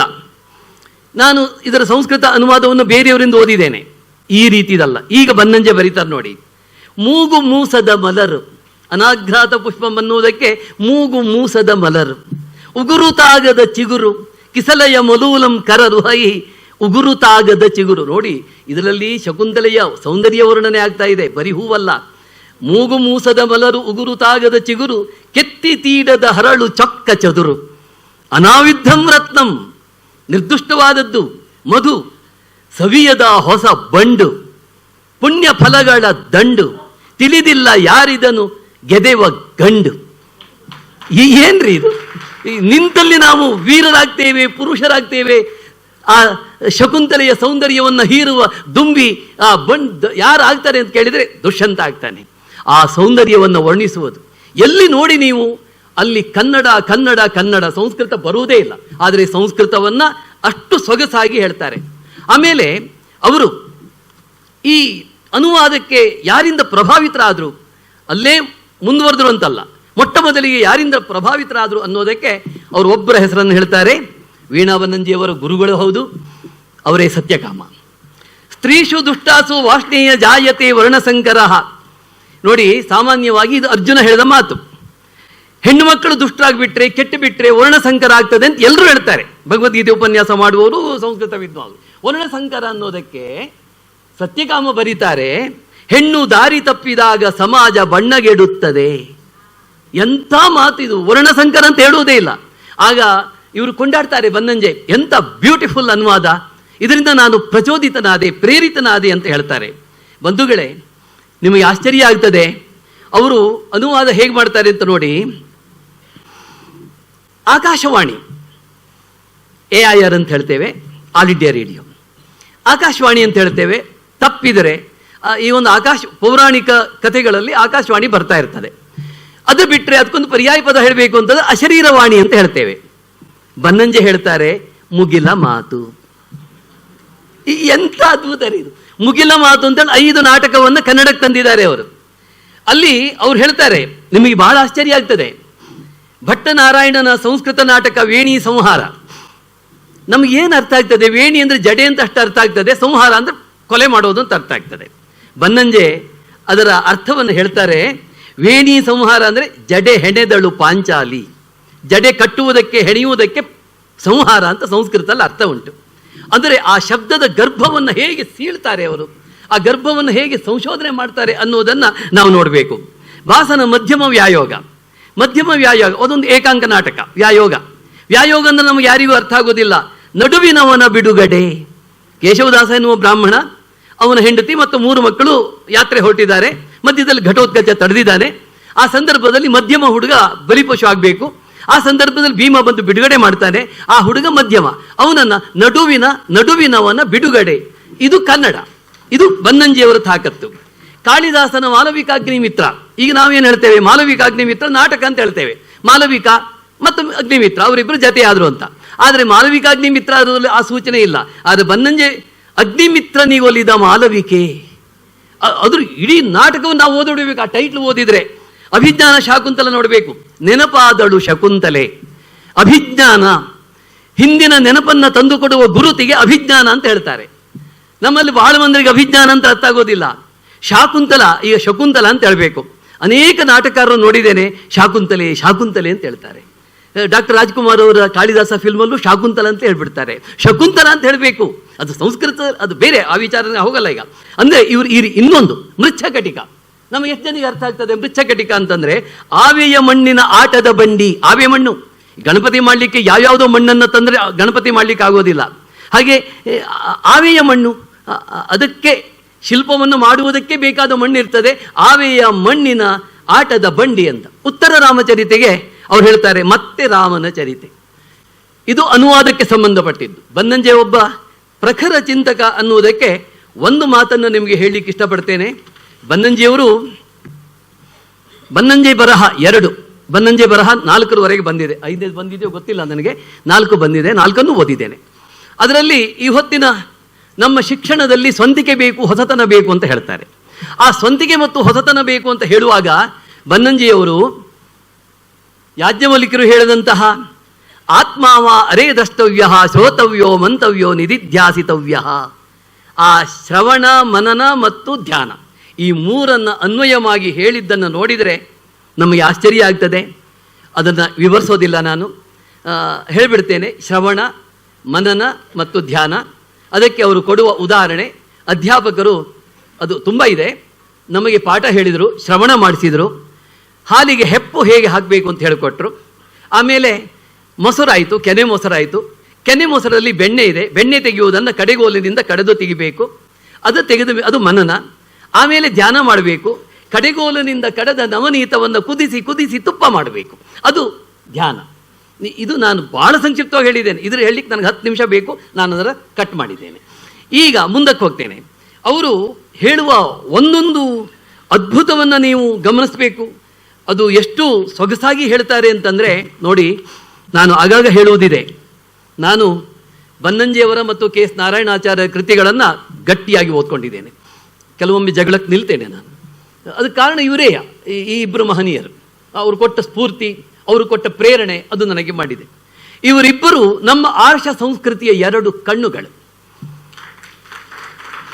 ಇವರಿಬ್ಬರು ಮಾಡಿರುವ ಕೆಲಸ ಏನು ಅಂತಂದರೆ ನಿಮಗೆ ಆಶ್ಚರ್ಯ ಆಗ್ತದೆ ಬಂಧುಗಳೇ. KS ನಾರಾಯಣಾಚಾರ್ಯರು ಭಾಳ ಹೇಳೋದಿಲ್ಲ. ಅವರು ಅರಿಸ್ಟಾಟಲನ ವಿಮರ್ಶೆಯ ಮಾನದಂಡವನ್ನು ತಂದರು, ಗ್ರೀಕರ ಮಾನದಂಡವನ್ನು ತಂದರು, ಭಾರತೀಯ ಸಂಸ್ಕೃತಿಯ ಅಲಂಕಾರವನ್ನು ತಂದರು, ವ್ಯಾಖ್ಯಾನವನ್ನು ತಂದರು. ಹೀಗೆ ಭಾರತೀಯ ಮತ್ತು ಪಾಶ್ಚಾತ್ಯ 2ರ ವಿಮರ್ಶೆಯ ಮಾನದಂಡದಲ್ಲಿ ಅವರು ರಾಮಾಯಣ ಮತ್ತು ಭಾರತದ ಅಂತರಂಗವನ್ನು ತೋರಿಸ್ಕೊಟ್ರು. ಇವರೇನು ಮಾಡಿದ್ದಾರೆ ಅಂತಂದರೆ, ಪೂರ್ವೋತ್ತರ ವಿರೋಧೇನ ಕೋತ್ರಾತ್ವಭಿಮತೋ ಭವೇತ್ ಇತ್ಯಾದ್ಯ ಮೋಹನಂ ತರ್ಕಃ ಶುಷ್ಕ ತರ್ಕಂತೋ ವರ್ಜಯೇತ್. ರಾಮಾಯಣದ ಉಪಕ್ರಮ ಮತ್ತು ಉಪಸಂಹಾರದಿಂದಲೇ ಅದರ ಅಂತರಂಗವನ್ನು ಬಗೆಯುವುದಕ್ಕೆ ಪ್ರಯತ್ನ ಪಟ್ಟರು. ನೆನ್ಪಿಟ್ಕೊಳ್ಳಿ, ರಾಮಾಯಣ ಮತ್ತು ಭಾರತದ ಉಪಕ್ರಮ ಮತ್ತು ಉಪಸಂಹಾರದಿಂದಲೇ ಅದರ ಅಂತರಂಗವನ್ನು ಒಳಗುಟ್ಟನ್ನು ತಿಳಿಯುವುದಕ್ಕೆ ಪ್ರಯತ್ನ ಪಟ್ಟರು. ಅದರ ಸಮನ್ವಯದಿಂದಲೇ ಹೊಸತನ್ನು ತಂದು ಕೊಟ್ಟರು. ಇನ್ನು ಒಂದು ಹೇಳ್ತೇನೆ, ಮಹಾಭಾರತದಲ್ಲಿ ಪಾಂಡವರು ದಿಗ್ವಿಜಯ ಮಾಡಿ ರಾಜಸೂಯ ಯಾಗ ಮಾಡ್ತಾರೆ. ನಮ್ಮಲ್ಲಿ ಬಹಳ ಮಂದಿಗೆ ಗೊತ್ತಿಲ್ಲ, ಭೀಮಸೇನ ಅಂದರೆ ಗದಾಯುದ್ಧದಲ್ಲಿ ಪ್ರವೀಣ, ಅದು ಹೌದು. ಆದರೆ ಅವನು ಗದಾಯುದ್ಧದಲ್ಲಷ್ಟೇ ಪ್ರವೀಣನಾಗಿರಲಿಲ್ಲ. ಇದು ಬನ್ನಂಜೆ ಹೇಳೋದು. ಅವನು ಬಿಲ್ಲುವಿದ್ಯೆಯಲ್ಲೂ ಕೂಡ ಅಷ್ಟೇ ದೊಡ್ಡ ವ್ಯಕ್ತಿಯಾಗಿದ್ದ ಅಂತ ಹೇಳ್ತಾರೆ ಅವರು. ನೋಡಿ, ಗದಾವಿದ್ಯೆಯನ್ನು ಎಲ್ಲರೂ ಕಲ್ತಿರೋರಿಲ್ಲ. ಯಾರಿಗೆ ಗದಾವಿದ್ಯೆ ಬರುತ್ತೋ ಅವರಲ್ಲಿ ಮಾತ್ರ ಅವನು ಗದಾಯುದ್ಧ ಮಾಡ್ತಿದ್ದ. ಗದಾಯುದ್ಧ ಅವತ್ತಿನ ಕಾಲದಲ್ಲಿ ಮಾಡುವವರು ಯಾರಿದ್ರು? ಕೌರವನೇ ಹೇಳ್ತಾನೆ, ಒಬ್ಬ ಭೀಮಶ್ಚ ಬಲಭದ್ರಶ್ಚ ಮದ್ರರಾಜಶ್ಚ ವೀರ್ಯವಾನ್ ಚತುರ್ಥ ಕೀಚಕಸ್ತೇಷಾಂ ಪಂಚಮಂ ನಾನು ಶುಶ್ರಮ. ಅವತ್ತಿನ ಕಾಲದಲ್ಲಿ ಗದಾಯುದ್ಧದಲ್ಲಿ ಅತ್ಯಂತ ಪ್ರವೀಣರು, ಮಹಾಪ್ರಚಂಡರು ಅಂದರೆ ಒಬ್ಬ ಭೀಮ, ಇನ್ನೊಬ್ಬ ಬಲಭದ್ರ, ಇನ್ನೊಬ್ಬ ಮದ್ರರಾಜ ಶಲ್ಯ, ಇನ್ನೊಬ್ಬ ಕೀಚಕ. ಈ ನಾಲ್ಕರ ಬಿಟ್ಟರೆ ಐದನೆಯವನು ನನಗೆ ಗೊತ್ತಿಲ್ಲ ಅಂತ ದುರ್ಯೋಧನ ಹೇಳ್ತಾನೆ. ಈ ನಾಲ್ಕು, ಭೀಮ ಗದಾಯುದ್ಧ ಮಾಡಿದ್ದು ಬಹಳ ಕಡಿಮೆ, ಆದರೆ ಬಿಲ್ಲು ವಿದ್ಯೆ ನೋಡಿ, ಬನ್ನಂಜಿಯವರೇ ಬರೀತಾರೆ, ಅರ್ಜುನನ ಗಾಂಡೀವ ಧನುಸ್ಸನ್ನು ಎತ್ತುವುದಕ್ಕೆ ಒಬ್ಬ ಕೃಷ್ಣ ಮಾತ್ರ ಸಾಧ್ಯ ಆಗಿದ್ದ, ಇನ್ನೊಬ್ಬ ಅರ್ಜುನ ಮಾತ್ರ ಸಾಧ್ಯ ಆಗಿದ್ದ, ಇನ್ನೊಬ್ಬ ಭೀಮ ಮಾತ್ರ ಸಾಧ್ಯ ಆಗಿದ್ದ ಅಂತ. ಈ ಮೂರು ಜನರಿಗೆ ಮಾತ್ರ ಗಾಂಡೀವ ಧನುಸ್ಸು ಎತ್ತಲಿಕ್ಕೆ ಬರ್ತಿತ್ತು ಅಂತ. ಇಂತಹದ್ದನ್ನು ಬಹಳ ಅದ್ಭುತವಾಗಿ ಮಾಡಿದ್ದಾರೆ ಬನ್ನಂಜಿಯವರು. ಹೊಸ ಹೊಸ ಮಾತುಗಳನ್ನು ತುಂಬ ಆಡಿದ್ದಾರೆ. ಒಂದೊಂದು ಮಾತು ಕೂಡ ನಮ್ಮನ್ನು ಚಿಂತನೆಗೆ ಹಚ್ಚುತ್ತದೆ, ವಿಚಾರ ವಿಮರ್ಶೆಗೆ ಹಚ್ಚುತ್ತದೆ. 4-5 ಹೊಸ ಮಾತನ್ನು ಹೇಳಿ ಮುಗಿಸ್ಬಿಡ್ತೇನೆ, ನಾನು ಭಾಳ ಹೊತ್ತು ಹೇಳೋದಿಲ್ಲ. ಬನ್ನಂಜಿಯವರು ಹೊಸ ಹೊಸ ಮಾತುಗಳು. ನಗ್ನತೆಯಲ್ಲಿ ಭಾವವಿದೆ, ಅದು ಅಸಹ್ಯವಲ್ಲ. ಅನೇಕ ಪಂಡಿತರಿಗೆ ಸಂಶೋಧನ ಪ್ರಜ್ಞೆ ಇರ್ತದೆ, ಆದರೆ ಅವರಿಗೆ ಸಹೃದಯತೆ ಇರುವುದಿಲ್ಲ. ಕುಹಕ ಕುಚೋದ್ಯವನ್ನು ಮಾಡ್ತಾರೆ. ಕಾಳಿದಾಸ ಭವಭೂತಿ ವಾಲ್ಮೀಕಿ ಬಗ್ಗೆ ಮಾತಾಡಿದ್ದಾರೆ. ಹೇಳಿಕ್ಕೆ ಸಮಯ ಜ್ಯೋತಿ ಬಿಡೋದಿಲ್ಲ ನನ್ನನ್ನು. ನಮ್ಮ ಜೀವನದಲ್ಲಿ ಕಾಣದ ಕೈ ಕೆಲಸ ನೋಡಿ, ಇದು ಬಹಳ ಅಪರೂಪದ ಮಾತು. ನಮ್ಮ ಜೀವನದಲ್ಲಿ ಕಾಣದ ಕೈ ಕೆಲಸ ಮಾಡ್ತದೆ. ಹೌದು, ನಮಗೆ ಗೊತ್ತಾಗೋದಿಲ್ಲ. ದ್ರೌಪದಿ ನೋಡಿ, ಒಂದು ಹೇಳ್ತೇನೆ, ದ್ರೌಪದಿ ಏಕವಸ್ತ್ರದಲ್ಲಿ ಇದ್ದಳು. ಅವಳು ಬಹಿಷ್ಠೆಯಾದಾಗ, ರಜಸ್ವಲೆಯಾದಾಗ ದುಶ್ಯಾಸನ ಅವಳನ್ನು ಎಳೆದು ತಂದ. ಎಲ್ಲ ಭಾರತದಲ್ಲಿ ಟ್ರಾನ್ಸ್ಲೇಷನ್ ಮಾಡೋದೇನು, ದ್ರೌಪದಿ ಒಂಟಿ ವಸ್ತ್ರದಲ್ಲಿ ಇದ್ದಳು ಅಂತ. ನಾನೊಂದು ತಲೆ ಕೆಡಿಸ್ಕೊಂಡಿದ್ದೇನೆ. ಅರೆ, ಒಂಟಿ ವಸ್ತ್ರದಲ್ಲಿ ಇರುವುದಂದ್ರೆ ಏನು ಅಂತ ನನಗೆ ಗೊತ್ತೇ ಆಗಲಿಲ್ಲ. ಹೆಣ್ಮಕ್ಳದ್ದು ಕೇಳೋಣ, ಅದು ನಾಚಿಕೆ ವಿಷಯ, ಸುಮ್ಮನಾಗ್ಬಿಟ್ಟೆ ನಾನು. ಆಮೇಲೆ ಬನ್ನಂಜೆ ಬರೀತಾರೆ, ಅವಳು ಈ ಕೇರಳದಲ್ಲಿ ನೋಡಿ, ಈ ಹೆಣ್ಮಕ್ಕಳು ಈ ಲುಂಗಿ ತರಹ ಉಟ್ಕೊಳ್ತಾರೆ. ಒಂದೇ ಬಟ್ಟೆ, ಒಂದು ಬ್ಲೌಸ್ ಹಾಕ್ತಾರೆ, ಅದ್ರ ಮೇಲೆ ಏನೂ ಹಾಕ್ಕೊಳ್ಳಲ್ಲ, ಒಂದು ಲುಂಗಿ. ಅದು ಅಂತ ಬನ್ನಂಜೆ ಹೇಳೋದು. ಒಂಟಿ ವಸ್ತ್ರ ಅಂದರೆ ಅದು. ಇದನ್ನು ಯಾರೂ ಕೂಡ ಹೇಳಿಲ್ಲ, ಬನ್ನಂಜೆ ಮಾತ್ರ ಹೇಳಿದ್ದು. ಪಾಣಿನಿ ಅಂತಿಮವಲ್ಲ, ಕಾಶಕೃಷ್ಣ ಮೊದಲಾದವರನ್ನು ಓದ್ಕೊಂಡ್ರು. ಅವರು ವೇದದ ವೈದಿಕ ವ್ಯಾಕರಣವನ್ನು ಓದಿಕೊಂಡ್ರು, ಪ್ರಕ್ಷಿಪ್ತದ ಬಗ್ಗೆ ಹೇಳಿದರು. ಬಂಧುಗಳೇ, ಬನ್ನಂಜೆ ಈ ನಾಡಿನ ಬಹುದೊಡ್ಡ ಸೌಭಾಗ್ಯ. ಅಂಥವರ ಬಗ್ಗೆ ಇಂತಹ ವಿಶ್ವನಮನದಂತಹ ಕಾರ್ಯಕ್ರಮ ನಡೆಯುವುದು ಬಹಳ ಸಂತೋಷದ ಸಂಗತಿ. ವಿಶೇಷವಾಗಿ ವೀಣಾ ಅವರು ತಂದೆಯ ಬಗ್ಗೆ ಇಷ್ಟು ಪ್ರೀತಿ ಕಾಳಜಿಯನ್ನು ವಹಿಸಿ ಊರಲ್ಲಿ ಈ ವಿಶ್ವನಮನ ಕಾರ್ಯಕ್ರಮವನ್ನು ಏರ್ಪಡಿಸ್ಕೊಂಡು ಬರ್ತಾ ಇದ್ದಾರೆ. ಅವರ ತಂಗಿ ಇರಬೇಕು, ಕವಿತಾ. ಅವ್ರ ಮನೆಯಲ್ಲಿ ಊಟ ಮಾಡಿದ್ದೇನೆ ನಾನು, ಅದು ಭಾರಿ ಊಟ. ಅದೆಲ್ಲ ಹೇಳಿಕೊಂಡು ನನಗೆ 1 ಗಂಟೆ ಬೇಕು. ಅವರು ಬನ್ನಂಜೆ ಅಣ್ಣ ಅಂದ್ರೆ ನಾನು ಬನ್ನಂಜೆ ಅಪ್ಪ ಅಂದೇನು, ಅಷ್ಟು ವಿಷಯ ಉಂಟು ಆ ರೀತಿಯಲ್ಲಿ. ಹಾಗೆ ವಿಷಯಗಳಿವೆ. ಆಮೇಲೆ ಇದು ಅವರು ಬನ್ನಂಜೆ ಉವಾಚ ಅಂತ ಹೇಳಿ ವೀಣಾ ಅವರು ಮಾಡಿದ್ದಾರೆ. ಅದು ಸಣ್ಣ ಪುಸ್ತಕ, ಅದರಲ್ಲಿ ಸಣ್ಣ ಮಾತುಗಳು. ಅವರೊಬ್ಬರು ದಾರ್ಶನಿಕರು. ಅದನ್ನು ಓದಿ ನಾನು ಮಾತನ್ನು ನಿಲ್ಲಿಸ್ತೇನೆ. ಆಮೇಲೆ ಭಗವದ್ಗೀತೆಗೆ ಒಂದು ವ್ಯಾಖ್ಯಾನ ಮಾಡಿದ್ದಾರೆ ಬಂಧುಗಳೇ. ಶಂಕರ, ಮಧ್ವ, ರಾಮಾನುಜ ಈ 3 ಭಾಷ್ಯವನ್ನು ಇಟ್ಟುಕೊಂಡು ಮಹಾಭಾರತ ತಾತ್ಪರ್ಯ ನಿರ್ಣಯವನ್ನು ಇಟ್ಟುಕೊಂಡು ಭಗವದ್ಗೀತೆ ಬರೆದಿದ್ದಾರೆ. ಅದನ್ನು ಇದುವರೆಗೆ ಯಾರೂ ಮಾಡಿಲ್ಲ, ಅದು ಬನ್ನಂಜೆಯವರೇ ಮಾಡಿದ್ದು. ಅದಕ್ಕೆ ಪ್ರೇರಣೆ ಕೊಟ್ಟವರು ಸುಗುಣೇಂದ್ರ ತೀರ್ಥರು. ಇದನ್ನೆಲ್ಲ ನೆನಪಿಟ್ಕೊಳ್ಬೇಕು. ಅವರು ದಾರ್ಶನಿಕರು ಅನ್ನುವುದಕ್ಕೆ ನೋಡಿ, ಅವ್ರು ಹೇಳ್ತಾರೆ, ಹಿಮಾಲಯಕ್ಕೆ ಹೋಗಿ ಊರನ್ನು ನೆನೆಯುವುದಕ್ಕಿಂತ ಊರಲ್ಲೇ ಇದ್ದು ಹಿಮಾಲಯವನ್ನು ನೆನೆಯುವುದು ಒಳ್ಳೆಯದು. ಎಂಥ ಚಂದದ ಮಾತು ಅಂತ ನೋಡಿ. ಶಾಸ್ತ್ರ ಓದಿದ ಕೂಡಲೇ ಬ್ರಹ್ಮಜ್ಞಾನ ಬರುವುದಿಲ್ಲ.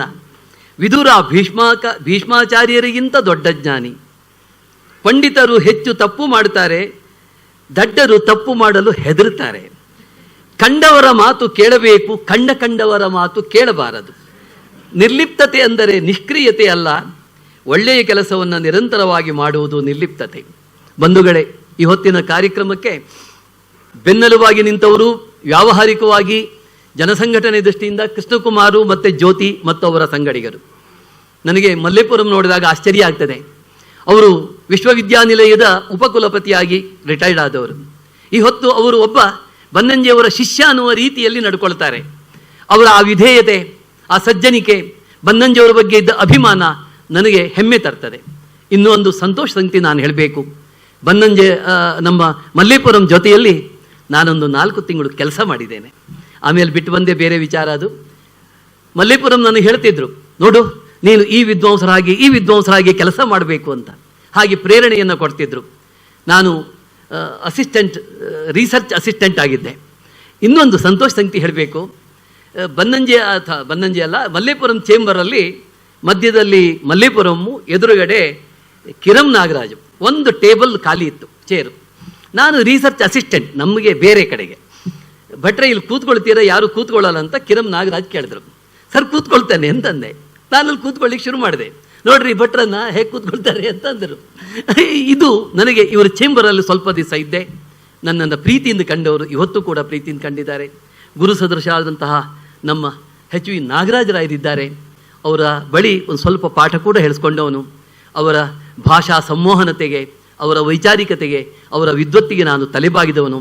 ಜಯಶ್ರೀ ಶಾನ್ಭಾಗ್ ಅವರು ನನ್ನ ಕಾರ್ಯಕ್ರಮಕ್ಕೂ ಬಂದಿದ್ದಾರೆ. ಗಂಜೀಫಾ ಇವರೆಲ್ಲ ಇವತ್ತು ಇವರ ಜೊತೆಯಲ್ಲಿ ಈ ವೇದಿಕೆ ಹಂಚಿಕೊಳ್ಳಿಕ್ಕೆ ಅವಕಾಶ ಮಾಡಿಕೊಟ್ಟಿದ್ದಾರೆ. ವೀಣಾ ಅವರು ಮೊದಲಾದವರು, ನಿಮ್ಮೆಲ್ಲರಿಗೂ ವಂದನೆ ಸಲ್ಲಿಸ್ತಾ ನನ್ನ ಮಾತನ್ನು ಮುಗಿಸ್ತೇನೆ.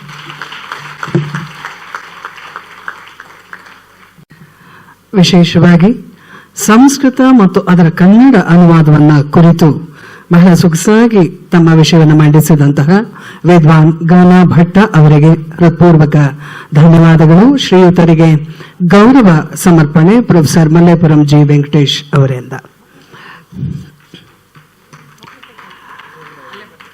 ಬನ್ನಂಜೆ ವಿಶ್ವ ನಮನ ಈ ಕಾರ್ಯಕ್ರಮದ ಅಧ್ಯಕ್ಷರು ಮತ್ತು ಮುಖ್ಯ ಉಪನ್ಯಾಸಕಾರರು ನಾವೆಲ್ಲರೂ ಕಂಡಂತಹ ಈ ದೇಶದ ಅಪ್ರತಿಮ ವಿದ್ವಾಂಸರಾದ ಡಾಕ್ಟರ್ ಎಚ್ ವಿ ನಾಗರಾಜರಾವ್ ಅವರು. ಅವರ ಮಾತುಗಳನ್ನು ಕೇಳ್ತಾ ಇದ್ರೆ ಅದು ಸರಸ್ವತಿಯ ವಾಣಿ ಅನ್ನುವ ಭಾವ ನಮ್ಮೆಲ್ಲರ ಒಳಗೂ ಕೂಡ ಬರುವಂತಹ ಬಹುದೊಡ್ಡ ರಾಷ್ಟ್ರಪತಿ ಪುರಸ್ಕೃತ ಹಿರಿಯ ವಿದ್ವಾಂಸರು. ಅವರಿಂದ ಮುಖ್ಯ ಉಪನ್ಯಾಸ ಮತ್ತು ಅಧ್ಯಕ್ಷೀಯ ನುಡಿ ಎರಡನ್ನೂ ಆಡಬೇಕು ಅಂತ ಹೇಳಿ ಅವರನ್ನ ಅತ್ಯಂತ ಗೌರವಪೂರ್ವಕವಾಗಿ ಕೇಳ್ಕೊಳ್ತಾ ಇದ್ದೇನೆ. ಆಧರ ಮಧುಸ್ಯಂದ ಮಿಲಿಂದಾಯ ಮಧುದ್ವಿಷೇ ಕೃಷ್ಣಾಪಟ ಕುವಿಂದಾಯ ಗೋವಿಂದಾಯ ನಮೋಸ್ತು ನಃ. ಸರ್ವ ವೇದಾಂತ ಸಿದ್ಧಾಂತ ಗೋಚರಂ ತಂ ಅಗೋಚರಂ ಗೋವಿಂದಂ ಪರಮಾನಂದಂ ಸದ್ಗುರುಂ ಪ್ರಣತೋಸ್ಮ್ಯಹಂ. ಅಪೂರ್ವವಾದ ಸನ್ನಿವೇಶ. ಈ ಅಧ್ಯಕ್ಷನಾಗುವಂಥದ್ದು ಸ್ವಲ್ಪ ಕಷ್ಟ. ಮೊದಲನೇ ಅಧ್ಯಕ್ಷ ಭಗವಂತನಂತೆ. ಋಗ್ವೇದದಲ್ಲಿ ಮಾತು ಬರ್ತಾ ಇದೆ, ನಾಸದೀಯ ಸೂಕ್ತದಲ್ಲಿ ಯೋಸ್ಯಾಧ್ಯಕ್ಷ ಪರಮೇ ವ್ಯೋಮನ್ ಸೋ ಅಂಗವೇದ ಯದಿವಾ ನವೇದ. ಅಂದರೆ ಇಡೀ ಜಗತ್ತಿಗೆ, ಸೃಷ್ಟಿಗೆ ಅಧ್ಯಕ್ಷನಾಗಿರ್ತಕ್ಕಂಥವನು, ಅವನ ಮೇಲ್ಗಡೆ ಒಬ್ಬ ಇದ್ದಾನೆ. ಅಧ್ಯಕ್ಷ ಅಂದರೆ ಎಲ್ಲವನ್ನು ನೋಡ್ತಾ ಇರೋನು ಅಂತ ಅರ್ಥ. ಸೋ ಅಂಗ ವೇದ ಯದಿವಾ ನವೇದ, ಅವನಿಗೂ ಕೂಡ ಈ ವಿಷಯಗಳೆಲ್ಲ ಗೊತ್ತಿದೆಯೋ ಗೊತ್ತಿಲ್ಲವೋ ಅಂತ ವೇದ ಹೇಳ್ತೆ. ಆದ್ದರಿಂದ ಈ ಅಧ್ಯಕ್ಷನಾಗಿ ಕುಳಿತಿರ್ತಕ್ಕಂಥವನು ಸಂಪೂರ್ಣವಾದ ಕಾರ್ಯವನ್ನೆಲ್ಲ ನೋಡ್ಕೊಳ್ಬೇಕು. ಮೊದಲು ಇವತ್ತು ಕಾರ್ಯಕ್ರಮ ಆರಂಭ ಆಯಿತು, ಗೊತ್ತಿದ್ದವರಿಗೆ ಗೊತ್ತಿಲ್ಲ ಅಂತ. ಎಷ್ಟು ಜನ ನೀವು ಬಂದಿದ್ರೋ ಗೊತ್ತಿಲ್ಲ. ಮೊದಲು ಆದಂಥ ಪ್ರಾರ್ಥನೆ ಗೊತ್ತಿದ್ದವರಿಗೆ ಗೊತ್ತಿಲ್ಲ ಎಂಬುವಂಥ ನಮ್ಮ ಬನ್ನಂಜಿಯವರ ಒಂದು ಹಾಡಿನಿಂದ ಆರಂಭ ಆಯಿತು. ಅಷ್ಟು ಸುಲಭವಾದ ಮಾತು ಯಾವ ರೀತಿ ಬಂದಿದೆ ಅದು. ಅವಿಜ್ಞಾತಂ ವಿಜಾನತಾಂ ವಿಜ್ಞಾತಂ ಅವಿಜಾನತಾಂ ಎಂಬುವಂಥ ಕೇನೋಪನಿಷತ್ತಿನ ಮಾತು ಅಲ್ಲಿ ಬಂದಿರತಕ್ಕಂಥದ್ದು. ಬನ್ನಂಜೆಯವರು ಆಡಿದಂಥ ಒಂದೊಂದು ಮಾತು ಕೂಡ ಋಷಿಗಳ ವಾಕ್ಯ. ಆ ಉಪನಿಷತ್ ವಾಕ್ಯಗಳೇ ಅವ್ರ ಬಾಯಲ್ಲಿ ಕನ್ನಡದ ರೂಪದಲ್ಲಿ ಈ ರೀತಿ ಬರುತ್ತೆ.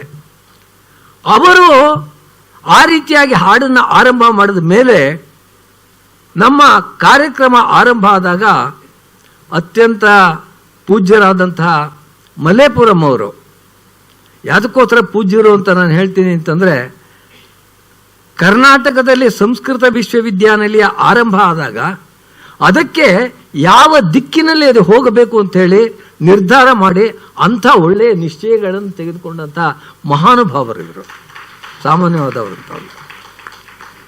ಆ ರೀತಿಯಾಗಿರ್ತಕ್ಕಂಥ ಮಲ್ಲೇಪುರಂ ಅವರು ಸ್ವಾಗತ ಭಾಷಣ ಪ್ರಾಸ್ತಾವಿಕ ಎಂಬುವಂಥ ಸಂದರ್ಭದಲ್ಲೇ ಬನ್ನಂಜೆಯವರ ಒಂದು ವಿಶ್ವವ್ಯಾಪ್ತಿಯನ್ನು ತೋರಿಸಿದ್ರು.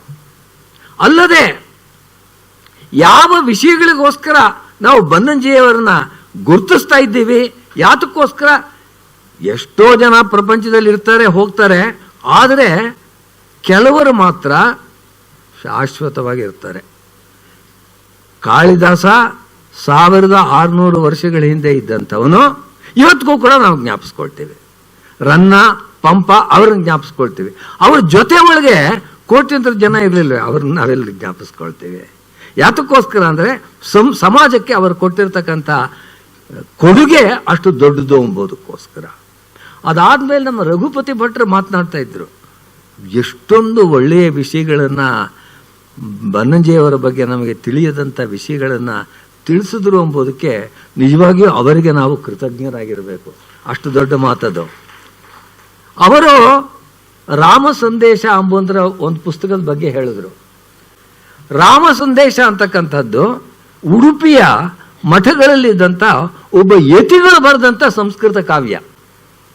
ಅಲ್ಲಿದ್ದಂಥ ಸ್ವಾಮಿಗಳು ಕಾಳಿದಾಸನ ಮೇಘ ಸಂದೇಶವನ್ನು ನೋಡಿ ಆ ಮೇಘ ಸಂದೇಶಕ್ಕೆ ಸಮಾನವಾಗಿ ರಾಮನೇ ಸೀತೆಗೆ ಕಳಿಸುವಂಥ ಸಂದೇಶವನ್ನು ಅದೇ ಮಂದಾಕ್ರಾಂತ ವೃತ್ತದಲ್ಲಿ ಅದ್ಭುತವಾಗಿ ಬರೆದಿದ್ದಾರೆ. ಅದನ್ನು ಸಂಪಾದಿಸಿ ಅತ್ಯಂತ ಶ್ರೇಷ್ಠವಾಗಿರ್ತಕ್ಕಂಥ ವ್ಯಾಖ್ಯಾನವನ್ನು ಮಾಡಿ ನಮಗೆ ಕೊಟ್ಟಿರ್ತಕ್ಕಂಥವರು, ಕನ್ನಡಕ್ಕೆ ಅನುವಾದ ಮಾಡಿರ್ತಕ್ಕಂಥವರು ಬನ್ನಂಜೆ ಗೋವಿಂದಾಚಾರ್ಯ. ಆ ಒಂದು ವಿಷಯವನ್ನು ಜ್ಞಾಪಿಸಿದ್ದಕ್ಕೆ ರಘುಪತಿ ಭಟ್ಟರಿಗೆ ನನ್ನ ನಮನಗಳು. ಆಮೇಲೆ ಜಯಶ್ರೀ ಮೇಡಮ್ ಅವರು ಮಾತನಾಡಿದ್ರು.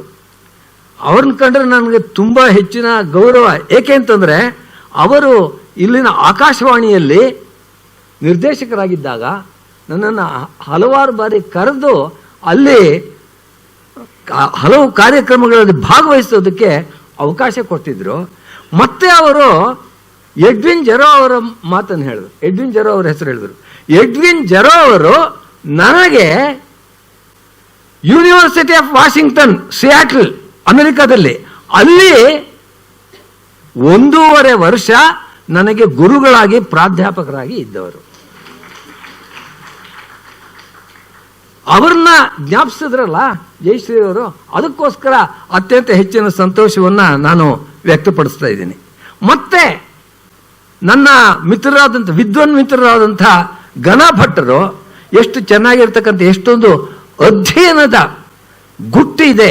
ಯಾರಾದರೂ ಎಲ್ಲಾದರೂ ಮಾತನಾಡಬೇಕಾದ್ರೆ ಕೇವಲ ಆ ಕಾಲದಲ್ಲಿ ಆ ಒಂದು ಸಂದರ್ಭದಲ್ಲಿ ಏನೋ ಮನಸ್ಸಿಗೆ ತೋಚುವಂಥದ್ದನ್ನು ಹೇಳೋ ವಿಷಯ ಬೇರೆ. ಆದರೆ ಯಾವ ವಿಷಯದಲ್ಲಿ ಮಾತನಾಡಬೇಕೋ ಆ ವಿಷಯದಲ್ಲಿ ಅಧ್ಯಯನ ಮಾಡಿಕೊಂಡು ಬಂದು ಸಿದ್ಧತೆ ಮಾಡಿಕೊಂಡು ಬಂದು ಮಾತಾಡೋದಿದೆಯಲ್ಲ, ಅದು ಒಳ್ಳೆಯದು. ಅದಕ್ಕೆ ಪ್ರಥಮೋದಾಹರಣೆಯಾಗಿರ್ತಕ್ಕಂಥವರು ಘನ ಭಟ್ರು. ಹೀಗೆ ಅತ್ಯುತ್ತಮವಾದಂಥ ಅನೇಕ ವಿಷಯಗಳನ್ನು ಹೇಳಿದ್ರಲ್ಲಿ ಅದರೊಳಗೆ ನಿಕಷ ಎಂಬುವಂಥ ಶಬ್ದ ಹೇಳಿದ್ರಲ್ಲ ಘನ ಭಟ್ರು. ನಿಕಷಃ ಅಂತ ಹೇಳ್ಬಿಟ್ಟು ಯಾವಾಗ ನಾವು ಪುಲ್ಲಿಂಗದಲ್ಲಿ ನಿಕಷ ಶಬ್ದವನ್ನು ಉಪಯೋಗಿಸ್ತೀವಿ ಆಗ ಅದಕ್ಕೆ ಒರೆಗಲ್ಲು ಅಂತ ಅರ್ಥ ಆಗುತ್ತೆ. ಆದರೆ ನಿಕಷ ಅಂತ ಬಿಟ್ಟು ಆಕಾರಾಂತವಾದ ಒಂದು ಅವ್ಯಯ ಇದೆ. ಆ ರೀತಿಯಾಗಿರ್ತಕ್ಕಂಥ ಸಮಯ ನಿಕಷ ಪ್ರತಿಯೋಗೇಪಿ ಅಂತ ಬಿಟ್ಟು ಪಾಣಿನಿಯ ಸೂತ್ರದ ಪ್ರಕಾರವಾಗಿ ನಿಕಷ ಎಂಬುದಕ್ಕೆ ಸಮೀಪದಲ್ಲಿ ಅಂತ ಅರ್ಥ ಬರುತ್ತೆ. ನಿಕಷ ಲಂಕಾಂ ಅಂದ್ರೆ ಲಂಕಾಪಟ್ಟಣದ ಸಮೀಪದಲ್ಲಿ ಅಂತ. ಆ ರೀತಿಯಾಗಿರ್ತಕ್ಕಂಥ ಸೂಕ್ಷ್ಮೇಕ್ಷಿಕೆಯಿಂದ ಬನ್ನಂಜಿಯವರು ಯಾವ ವಿಚಾರಗಳನ್ನು ಪ್ರತಿಪಾದನೆ ಮಾಡಿದ್ದಾರೆ ಅದನ್ನೂ ಕೂಡ ನಮ್ಮ ಗಾನ ಭಟ್ರು ತಮ್ಮೆಲ್ಲರ ಗಮನಕ್ಕೆ ತಂದಿದ್ದಾರೆ. ಅದರಿಂದ ಇದನ್ನು ನೀವು ತಿಳ್ಕೊಳ್ಬೇಕು. ಈಗ ಇದು ಅಧ್ಯಕ್ಷನಾಗಿ ನಾನು ಹೇಳಬೇಕಾಗಿರ್ತಕ್ಕಂಥ 4 ಮಾತುಗಳನ್ನು ಹೀಗೆ ಹೇಳಿದ್ದಾಯ್ತು. ನನಗೆ ಮೊದಲು ನನಗೆ ಹೇಳಿದ್ದು ನೀವು ಅಧ್ಯಕ್ಷರಾಗಿದ್ದರೆ ಸಾಕು ಅಂತ. ಆದರೆ ಇನ್ವಿಟೇಷನ್ ಬಂದಾಗ ಅಲ್ಲಿ ಮುಖ್ಯೋಪನ್ಯಾಸಕರು ಅಂತ ಒಂದು ವಿಚಾರವನ್ನು ಹಾಕಿದ್ದಾರೆ. ಆ ಮುಖ್ಯೋಪನ್ಯಾಸಕರಾಗಿ ಮಾತನಾಡಬೇಕಾಗಿರ್ತಕ್ಕಂಥ 2 ವಿಷಯ ಇದೆ. ಅದ್ರ ಬಗ್ಗೆ ಸ್ವಲ್ಪ ಮಾತನಾಡ್ತೀನಿ. ನನಗೆ ವೀಣಕ್ಕ ಅವರು ಧೈರ್ಯ ಕೊಟ್ಟಿದ್ದಾರೆ, ನಿಮಗೆ ಸಮಯದ ಮಿತಿ ಇಲ್ಲ ಅಂತ. ಜಯಶ್ರೀ ಅವರು ಏನು ಮಾಡೋ ಹಾಗಿಲ್ಲ, ಆ ಒಂದು ವಿಚಾರವನ್ನು ಕೊಟ್ಟಿದ್ದಾರೆ. ಮೊದಲನೆಯದಾಗಿ ನೋಡಿ, ಬನ್ನಂಜೆಯವರು ಸಂಸ್ಕೃತದಲ್ಲಿ ಯಾವ ರೀತಿಯಾಗಿರ್ತಕ್ಕಂಥ ವ್ಯಕ್ತಿ ಅಂತಂದ್ರೆ, ವೇದಗಳ ವಿಚಾರದಲ್ಲಿ ಆ ಒಂದು ವಿವರಣೆಯನ್ನು ಕೊಡುವಂಥ ಸಂದರ್ಭದಲ್ಲಿ ನಾವು ಬೃಹದಾರಣ್ಯಕೋಪನಿಷತ್ತಿನಲ್ಲಿ ಕಾಣುವಂತಹ ಯಾಜ್ಞವಲ್ಕ್ಯರಿಗೆ ಸಮಾನವಾಗಿ ವಿಚಾರಗಳನ್ನು ಪ್ರತಿಪಾದನೆ ಮಾಡ್ತಾರೆ.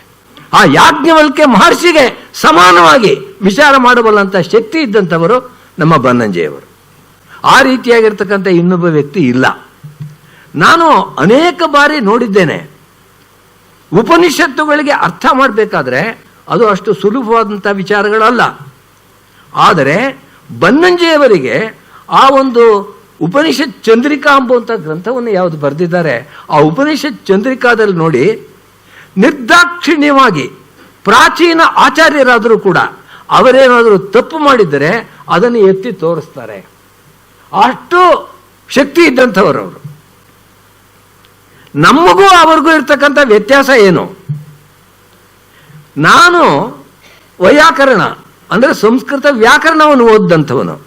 ನನ್ನ ಮಿತಿ ಏನು ಅಂತ ಹೇಳಿದ್ರೆ, ಪಾಣಿನಿಯ ಸೂತ್ರಗಳನ್ನು ಅರ್ಥ ಮಾಡ್ಕೊಳ್ಬೇಕು, ಇದು ಹೀಗೆ ಇರಬೇಕು ಅಂತ ಹೇಳಬೇಕು, ಅದು ನನ್ನ ಮಿತಿ. ಆದರೆ ಬನ್ನಂಜೆಯವರು 2500 ವರ್ಷಗಳ ಹಿಂದೆ ಪಾಣಿನಿಯ ಸೂತ್ರಗಳನ್ನು ಯಾವುದನ್ನು ರಚನೆ ಮಾಡಿದ್ದಾನೆ, ಅದರಲ್ಲಿಯೂ ಕೂಡ ಇರತಕ್ಕಂಥ ಲೋಪ ದೋಷಗಳನ್ನು ಹೇಳುವಂಥ ಶಕ್ತಿ ಇದ್ದಂಥವರು ಬನ್ನಂಜೆಯವರು.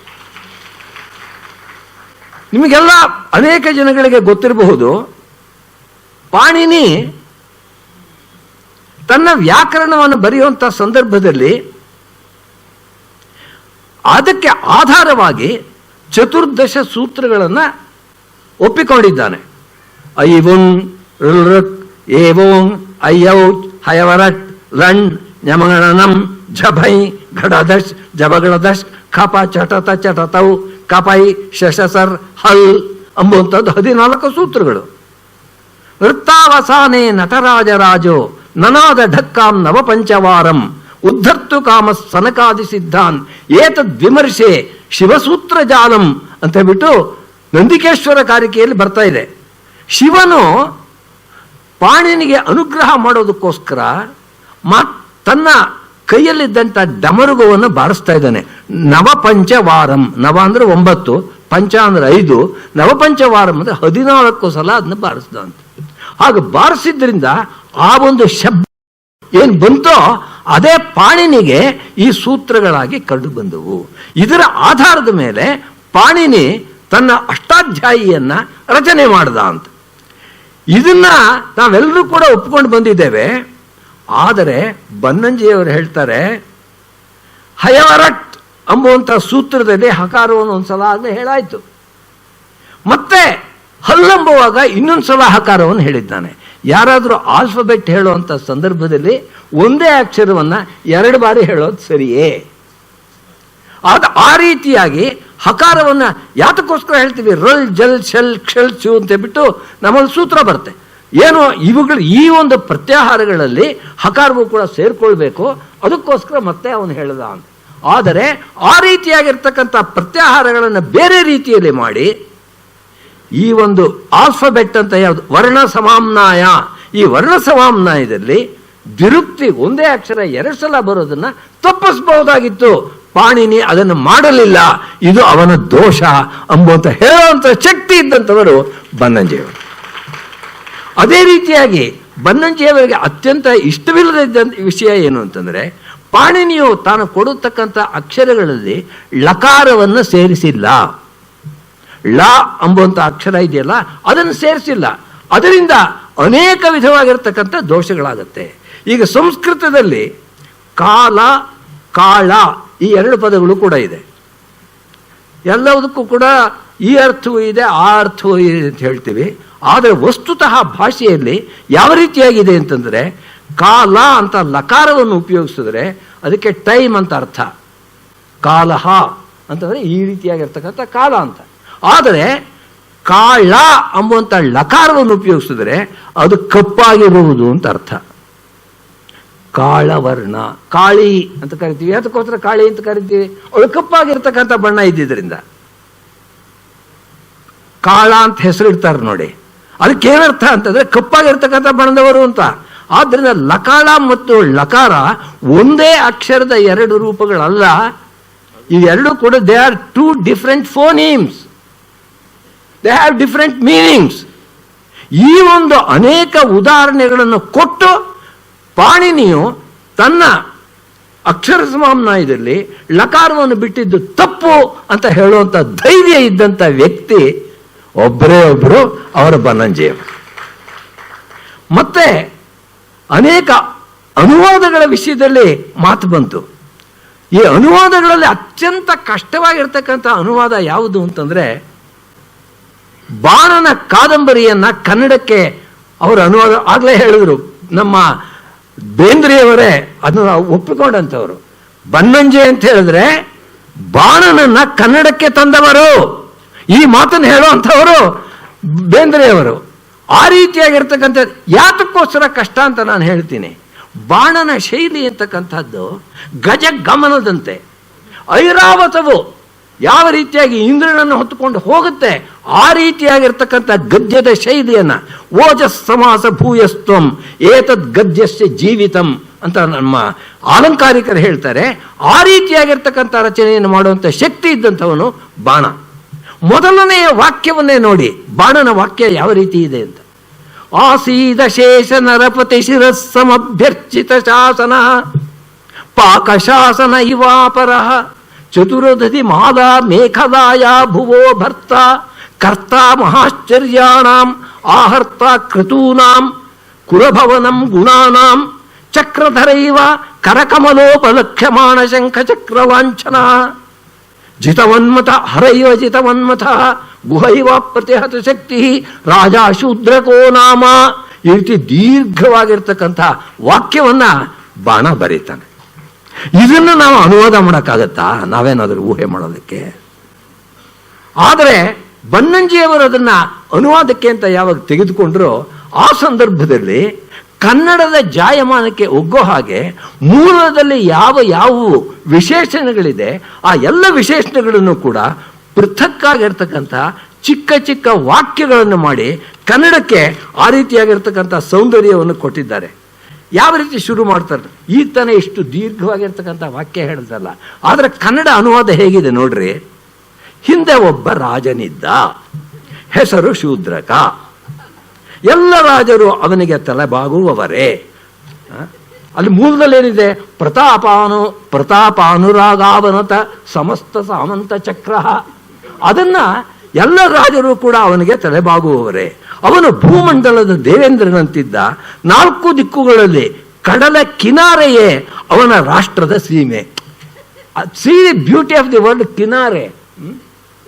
ಹಿಂದಿ ಒಳಗೆ ಇರ್ತಕ್ಕಂಥ ಕಿನಾರ ಎಂಬುವಂಥ ಶಬ್ದ ಕನ್ನಡಕ್ಕೆ ತೆಗೆದುಕೊಂಡು ಅದನ್ನು ಇಲ್ಲಿ ಬಳಸಿದ್ದಾರೆ ಈ ಅನುವಾದದಲ್ಲಿ. ಕಿನಾರೆಯೇ ಅವನ ರಾಷ್ಟ್ರದ ಸೀಮೆ. ಅವನ ಪ್ರತಾಪಕ್ಕೆ ಬೆಚ್ಚಿ, ಸ್ನೇಹಕ್ಕೆ ಮೆಚ್ಚಿ ಎಲ್ಲ ಸಾಮಂತರು ಅವನ ವಶವಾಗಿದ್ದರು. ಪ್ರತಾಪ ಅನುರಾಗ ಅವನತ ಸಾಮಂತ ಚಕ್ರ. ಅಲ್ಲಿ ಪ್ರತಾಪದ ಬಗ್ಗೆ ಮತ್ತು ಅನುರಾಗ ಪ್ರೀತಿ ಬಗ್ಗೆ ಪ್ರತಾಪದಿಂದ ಎಲ್ಲರೂ ಬೆಚ್ಚುತ್ತಾ ಇದ್ರು, ಆದರೆ ಅವನು ಸ್ನೇಹ ಇತ್ತಲ್ಲ ಅದನ್ನು ಮೆಚ್ಚುತ್ತಾ ಇದ್ರು. ಎರಡನ್ನೂ ಇದನ್ನ ಕನ್ನಡದಲ್ಲಿ ತರುವಂತಹದ್ದು ಈ ರೀತಿಯಾಗಿ ತರಬೇಕು. ಅನುವಾದ ಅಂತಂದ್ರೆ ಮೂಲದಲ್ಲಿ ಅದು ಸಂಸ್ಕೃತ ಭಾಷೆಯ ಮರ್ಯಾದೆಗೆ ಅನುಗುಣವಾಗಿ ಆ ರೀತಿಯಾಗಿ ದೀರ್ಘವಾಗಿರ್ತಕ್ಕಂಥ ಸಮಾಸಗಳನ್ನು ಬಳಸಿ ಮಾತನಾಡ್ತಾನೆ. ಆದರೆ ಕನ್ನಡದ ಜಾಯಮಾನಕ್ಕೆ ಒಗ್ಗೋ ಹಾಗೆ ಸಣ್ಣ ಸಣ್ಣ ವಾಕ್ಯಗಳಲ್ಲೇ ಅದರ ಅಭಿಪ್ರಾಯವೆಲ್ಲ ಬರೋ ಹಾಗೆ ಮಾಡಿದ್ದಾರಲ್ಲ, ಇದು ನಿಜವಾಗಿರ್ತಕ್ಕಂಥ ಅನುವಾದದ ರೀತಿ.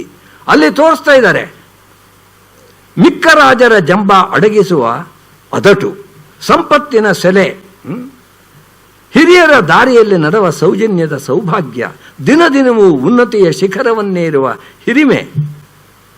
ಈ ರೀತಿಯಾಗಿರ್ತಕ್ಕಂಥ ಕನ್ನಡದ ಅನುವಾದವನ್ನು ಮಾಡಿ ನಮಗೆ ಬಾಣನ ಒಂದು ಗದ್ಯದ ವೈಶಿಷ್ಟ್ಯ ಏನಿದೆ ಅದೆಲ್ಲವೂ ಕೂಡ ದೊರಕೋ ಹಾಗೆ ಮಾಡಿದಂಥ ಬನ್ನಂಜಿಯವರಿಗೆ ಯಾವ ಕನ್ನಡಿಗ ತಾನೇ ತಲೆ ಬಾಗುವುದಿಲ್ಲ ಅಂತ ನನ್ನ ಪ್ರಶ್ನೆ.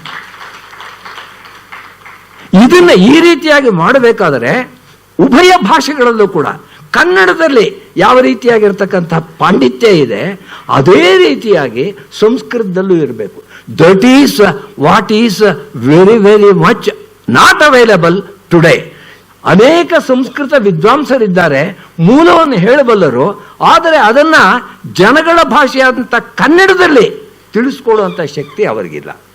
ಅನೇಕ ಜನ ಕನ್ನಡದಲ್ಲಿ ಬಹಳ ಚೆನ್ನಾಗಿ ಮಾತನಾಡ್ತಾರೆ, ಆದರೆ ಒಂದು ಉಪನಿಷತ್ತನ್ನಾಗಲಿ, ಒಂದು ಬಾಣನ ಕಾದಂಬರಿಯನ್ನಾಗಲಿ, ಅಥವಾ ಕಾಳಿದಾಸನ ಮೇಘದೂತವನ್ನಾಗಲಿ ಮೂಲವನ್ನು ಸರಿಯಾಗಿ ಅರ್ಥಕೊಂಡು ಒಂದೊಂದು ಪದದ ಅರ್ಥವು ಕನ್ನಡದಲ್ಲಿ ಬರೋ ಹಾಗೆ ಹೇಳುವಂಥ ಸಂಸ್ಕೃತ ಪಾಂಡಿತ್ಯ ಅವರಲ್ಲಿರಲ್ಲ. ನಮಗೆ what we want today, we require the persons who are ಉಭಯ ಭಾಷಾ ವಿದ್ವಾಂಸ್. ಕೇವಲ ಸಂಸ್ಕೃತ ಬರ್ತೆ ಅಂತಂದ್ರೆ ಅವರಿಂದ ಪ್ರಯೋಜನ ಇಲ್ಲ, ಕೇವಲ ಕನ್ನಡ ಬರ್ತೆ ಅಂತಂದ್ರೆ ಪ್ರಯೋಜನ ಇಲ್ಲ. ಉಭಯ ಭಾಷೆಗಳಲ್ಲೂ ಕೂಡ ನಮ್ಮ ಹಿಂದೆ ಇದ್ದಂಥ ಪಂಪನನ್ನು ತೆಗೆದುಕೊಳ್ಳಿ, ರನ್ನನನ್ನು ತೆಗೆದುಕೊಳ್ಳಿ, ಅವರಿಗಿದ್ದಂಥ ಪಾಂಡಿತ್ಯ ಯಾವ ರೀತಿಯಾಗಿರ್ತಕ್ಕಂಥದ್ದು. ಅವರ ವಾಕ್ಯಗಳನ್ನು ನೀವು ಓದಿ, ಆಗ ನಿಜವಾಗಿಯೂ ಕೂಡ ಸಂಸ್ಕೃತ ಜ್ಞಾನವಿಲ್ಲದೆ ಹೋದರೆ ಅದನ್ನು ಅರ್ಥ ಮಾಡ್ಕೊಳ್ಳೋಕ್ಕಾಗೋದಿಲ್ಲ. ಪಂಪ ಯಾವ ರೀತಿಯಾಗಿರ್ತಕ್ಕಂಥ ಸಂಸ್ಕೃತ ವಿದ್ವಾಂಸನಾಗಿದ್ದ ಅಂತ ಹೇಳಿದ್ರೆ, ಆದಿಪುರಾಣದಲ್ಲಿ ಅಲ್ಲಿ ದೇವತೆಗಳೆಲ್ಲ ಬಂದು ಆಶೀರ್ವಾದ ಮಾಡುವಂಥ ಸಂದರ್ಭದಲ್ಲಿ ಸಂಪೂರ್ಣವಾಗಿ ಶಾರ್ದೂಲ ವಿಕ್ರೀಡಿತ ವೃತ್ತದಲ್ಲಿ ಸಂಸ್ಕೃತ ಶ್ಲೋಕಗಳನ್ನೇ, ಸಂಸ್ಕೃತ ಪದ್ಯಗಳನ್ನೇ ರಚನೆ ಮಾಡಿದ್ದಾನೆ. Pampa was able to write the work completely in Sanskrit. ಬೇಕಾದರೆ ಅದರಲ್ಲೇ ಹೇಳಬಲ್ಲಂಥ ಶಕ್ತಿ ಅವನಿಗಿತ್ತು. ಆದರೆ ನಮ್ಮ ಕನ್ನಡದ ಸೌಭಾಗ್ಯ, ನಮ್ಮ ಕನ್ನಡದ ಪುಣ್ಯ, ಅವನು ಕನ್ನಡದಲ್ಲಿ ಬರೆದ. ಆ ರೀತಿಯಾಗಿರ್ತಕ್ಕಂಥ ದೊಡ್ಡ ವ್ಯಕ್ತಿಗಳು, ಅಂಥ ವಿದ್ವಾಂಸರು ನಮಗೆ ಬೇಕಾಗಿದ್ದಾರೆ. ನೋಡಿ, ಒಂದು ಉದಾಹರಣೆ ಕೊಡ್ತೀನಿ. ನಾನು ಅಂದುಕೊಂಡಿರೋ ಹಾಗೆ ಬನ್ನಂಜಿಯವರಲ್ಲದೆ ಇನ್ನು ಯಾರೂ ಕೂಡ, ಕರ್ನಾಟಕದಲ್ಲಿ 6 ಕೋಟಿ ಜನ ಇರಬಹುದು, ಆದರೆ ಬನ್ನಂಜಿಯವರಲ್ಲದೆ ಬೇರೆ ಯಾರೂ ಕೂಡ ಈ ರೀತಿಯಾದ ಅನುವಾದ ಮಾಡೋಕ್ಕಾಗ್ತಿರ್ಲಿಲ್ಲ.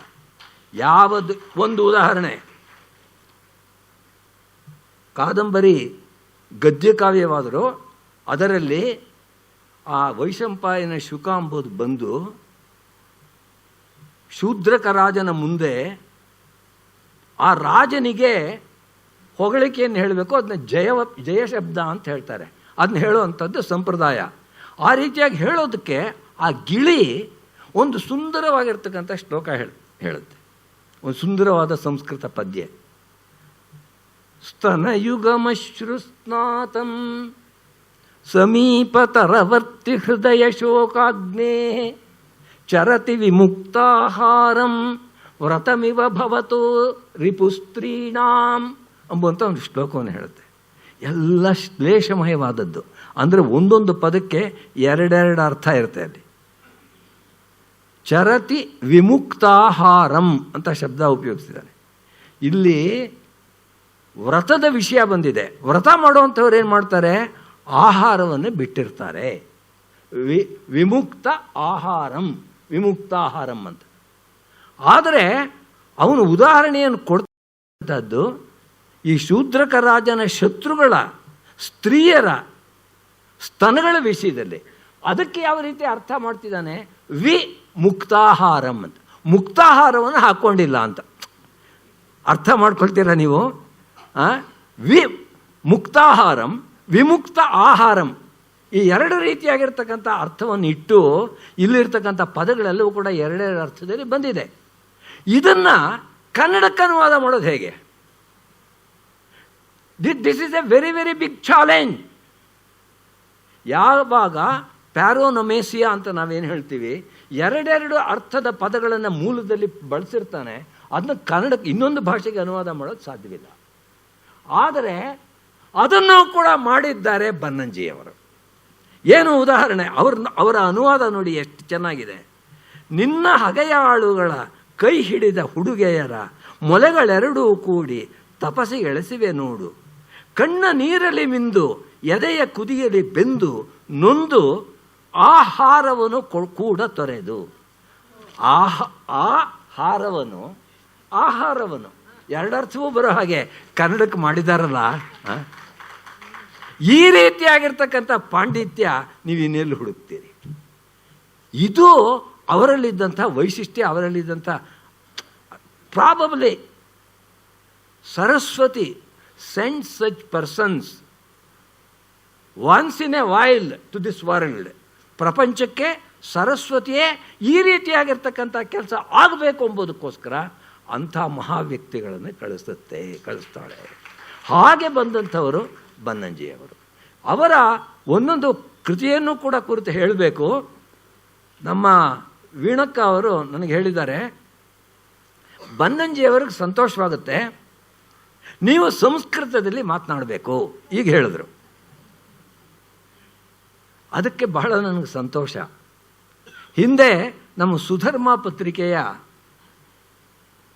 ವಾರ್ಷಿಕೋತ್ಸವಕ್ಕೆ ಬನ್ನಂಜಿಯವರನ್ನು ಕರೆಸಿದ್ದು. ಆ ಸಂದರ್ಭದಲ್ಲಿ ನಾನು ಸ್ವಾಗತ ಭಾಷಣವನ್ನು ಸಂಪೂರ್ಣವಾಗಿ ಸಂಸ್ಕೃತದಲ್ಲಿ ಮಾಡಿದೆ. ಆಗ ಬನ್ನಂಜಿಯವರು, ಇವತ್ತು ನಾಗರಾಜರಾವ್ ಒಂದು ತಪ್ಪಿಲ್ಲದೆ ಸಂಸ್ಕೃತದಲ್ಲಿ ಮಾತನಾಡಿದ್ದಾರೆ. I consider it as A bigger certificate than the certificate given by the president of India. ನನಗೆ 2010ರಲ್ಲಿ ಅದನ್ನು ಕೊಟ್ಟರು, ಸಮ್ಮಾನ ಪತ್ರ ಅಂತ ಬಿಟ್ಟು. ಆದರೆ ಅದಕ್ಕಿಂತಲೂ ಕೂಡ ಬನ್ನಂಜಿಯವರ ಕೈಯಲ್ಲಿ ಇವ್ರು ತಪ್ಪಿಲ್ಲದೆ ಇವತ್ತು ಮಾತಾಡಿದ್ದಾರೆ ಅಂತ ಹೇಳಿದ್ರಲ್ಲ, ಆ ಮಾತು ಅದಕ್ಕೆ ನಿಜವಾಗಿಯೂ ಕೂಡ ದೊಡ್ಡದು. ಅವರ ಕೈಯಲ್ಲಿ ಆ ರೀತಿ ಎಷ್ಟು ಜನ ಹೇಳಿಸ್ಕೊಳ್ಬಲ್ಲರು ಎಂಬುದು ಬಹಳ ದೊಡ್ಡ ಪ್ರಶ್ನೆ. ಆದ್ದರಿಂದ ಅವರ ಮನಸ್ಸಿಗೆ ಸಂತೋಷವಾಗೋದಕ್ಕೋಸ್ಕರ ಕೆಲವು ಮಾತುಗಳನ್ನು ಸಂಸ್ಕೃತದಲ್ಲಿ ಹೇಳ್ತೀನಿ. ಅಖಿಲ ಭಾರತ ವರ್ಷೆ ವಿಶಾಲಾಯಾಂ ಭಾರತ ಭೂಮೌ ಕತಿಚಿದೇವ ವಿದ್ವಾಂಸಃ ಬನ್ನಂಜೆ ಗೋವಿಂದಾಚಾರ್ಯ ಸದೃಶಾಃ ಉದ್ಭವಂತಿ.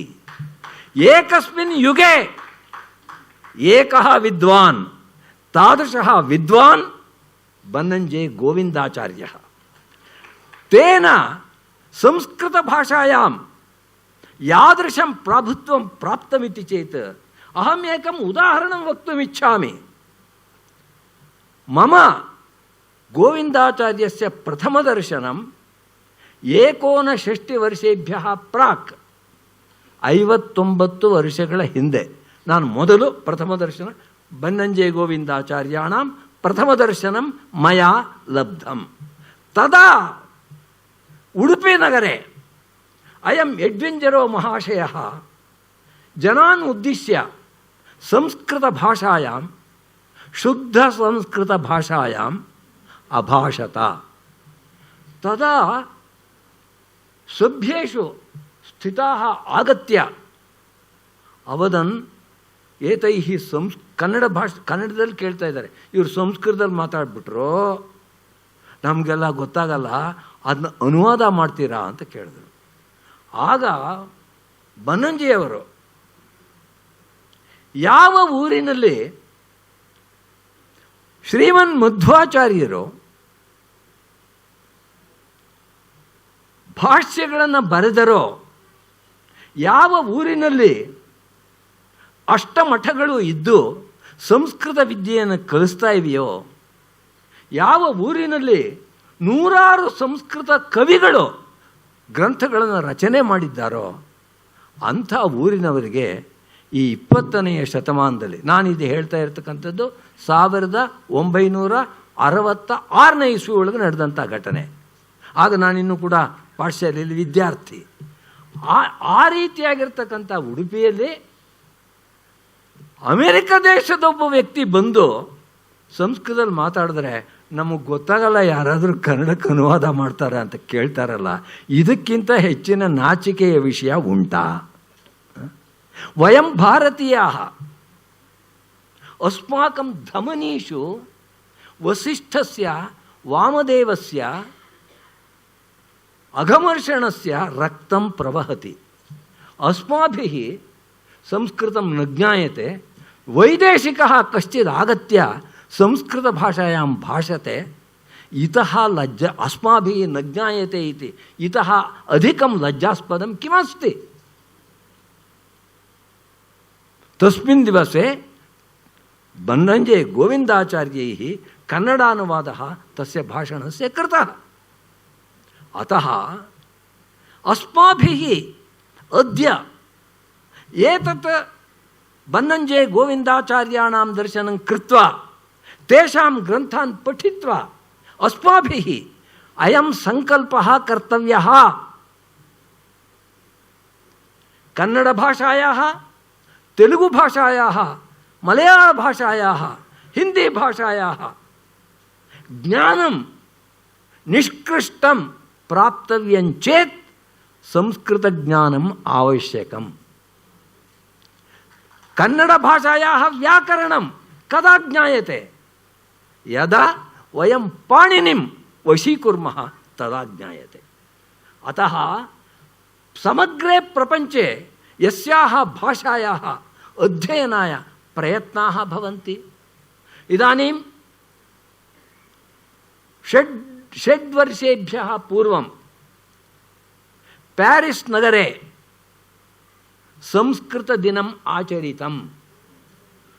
तत्र संस्कृतभाषायां भाषितुम् अहम् आहूतः. तत्र जनाः एतादृशीं भाषां श्रुत्वा मधुरा इयं भाषा, ललिता इयं भाषा, अस्याः ज्ञानं प्रपञ्चे सर्वेषां भवतु. वयं ब्रूमः किं केवलं ब्राह्मणाः संस्कृतम् अधीयते? न तथा. केवलं किं पुरुषाः तथा कुर्वन्ति? न तथा. संस्कृतभाषायां वेदाः अतीव प्राचीनाः. वेदेषु अनेकेषां मन्त्राणां ऋषयः महिलाः. महिला ऋषयः सन्ति, 20 महिला ऋषयः सन्ति. एवं विजयनगरसाम्राज्यस्य एका राज्ञी गंगादेवी संस्कृतभाषायां महाकाव्यम् अरचयत्. एवं अन्या राज्ञी तिरुमलाम्बा, सा वरदाम्बिका परिणय चंपुं रचयामास, अद्यापि लभ्यते. अतः यदि अस्माभिः निश्चयः क्रियते अस्माकं देशस्य भाषां संस्कृतभाषां वशीकर्तुम् अस्माभिः सर्वैरपि शक्यते. बिल्हणाख्यः कविः काश्मीरदेशे जातः, समग्रं भारतं प्रवासीकृत्य तेन कथ्यते स्वदेशस्य विषये, काश्मीरस्य विषये. ब्रूमः सारस्वत कुलभुव किं विधे कौतुकानां तस्यानेकाद्भुत गुणकथा कीर्ण कर्णामृतस्य यत्र स्त्रीणामपि भवद्भिः भवतीभिः सर्वाभिरपि एतद् ज्ञातव्यं, यत्र स्त्रीणामपि किमपरं जन्म भाषावदेव प्रत्यावासं विलसते वच संस्कृतं प्राकृतञ्च. प्रत्यावासं प्रतिगृहमपि स्त्रीणामपि मुखे संस्कृतं प्राकृतं जन्म भाषा च इति भाषात्रयं नृत्यति, विलसति, शोभते. ಪ್ರಯತ್ನಃ ಕರ್ತವ್ಯಃ ತಾವದೇವ. ಅತಃ ಯದಾ ವಯಂ ಬನ್ನಂಜೆ ಗೋವಿಂದಾಚಾರ್ಯಾಣಾಂ ಸ್ಮರಣಂ ಕುರ್ಮಃ ತದಾ ಅಸ್ಮಾಭಿಃ ಏತದ್ ಜ್ಞಾತವ್ಯಂ. ತಾದೃಶಂ ಪಾಂಡಿತ್ಯಂ, ತಾದೃಶಂ ವೈದುಷ್ಯಂ ಶಬ್ದಬ್ರಹ್ಮ ಜಗಾಫುಷಿ ಜಗೃಹುಷಿ ವೈಶೇಷಿಕಂ ಸಾಫುಷಿ ತರ್ಕೋನ್ಮರ್ದಂ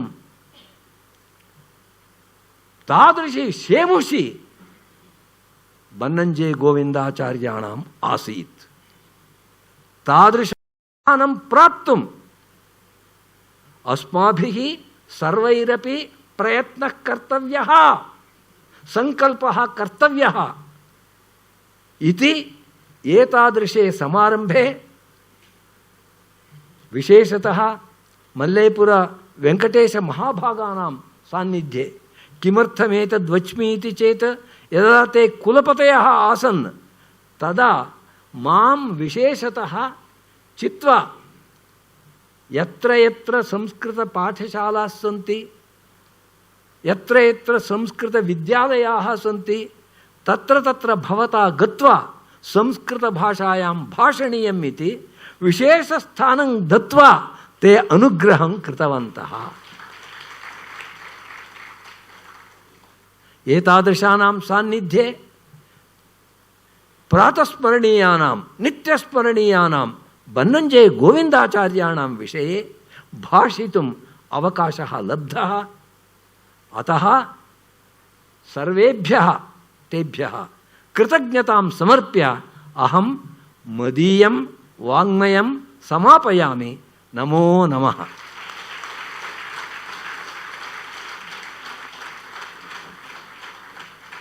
ಡಾಕ್ಟರ್ ಎಚ್.ವಿ. ನಾಗರಾಜರಾವ್ ಅವರ ಬಾಯಿಂದ ಸರಸ್ವತಿಯ ಸ್ರೋತ ಹಾಗೇ ಹರಿದು ಬಂದು ನಮ್ಮ ಕಿವಿಗೆ ಮುಟ್ಟಿದೆ. ಯಾಕೆ ನಿಲ್ಲಿಸಿದ್ರಿ ಅಂತ ಬೇಸರ ಆಗ್ತಿದೆ ಸರ್. ಯಾಕೆಂದರೆ ಬಹುಶ್ರುತ ವಿದ್ವಾಂಸರೊಬ್ಬರೇ ಸಮರ್ಥರಾಗಿ ಇನ್ನೊಬ್ಬ ವಿದ್ವಾಂಸರನ್ನು ಅರ್ಥೈಸಿಕೊಳ್ಳಬಲ್ಲರು ಮತ್ತು ಅದನ್ನು ಬಹು ಸ್ಪಷ್ಟವಾಗಿ ನಮ್ಮ ಮುಂದೆ ಇಡಲಿಕ್ಕೆ ಸಾಧ್ಯ ಆಗುತ್ತೆ. ಅದು ಅವರಿಗೆ ಸಾಧ್ಯವಾಗುವಂಥದ್ದು. ಬಹು ಸುಂದರವಾದಂತಹ ಅಧ್ಯಕ್ಷೀಯ ನುಡಿ, ಮೊದಲ ಹಾಡಿನಿಂದ ಮೊದಲುಗೊಂಡು ಎಲ್ಲವನ್ನು ಗಮನಿಸಿದ ಹಿರಿಯ ಸಂಸ್ಕೃತ ವಿದ್ವಾಂಸರು, ಹಿರಿಯರು ಆದಂತಹ ವಿದ್ವಾನ್ ಡಾಕ್ಟರ್ ಎಚ್.ವಿ. ನಾಗರಾಜರಾವ್ ಅವರಿಗೆ ಈ ಸಾರ್ಥಕ್ಯ ಉಪನ್ಯಾಸಕ್ಕಾಗಿ ಗೌರವ ಸಮರ್ಪಣೆ ಪ್ರೊಫೆಸರ್ ಮಲ್ಲೇಪುರಂ ವೆಂಕಟೇಶ್ ಅವರಿಂದ.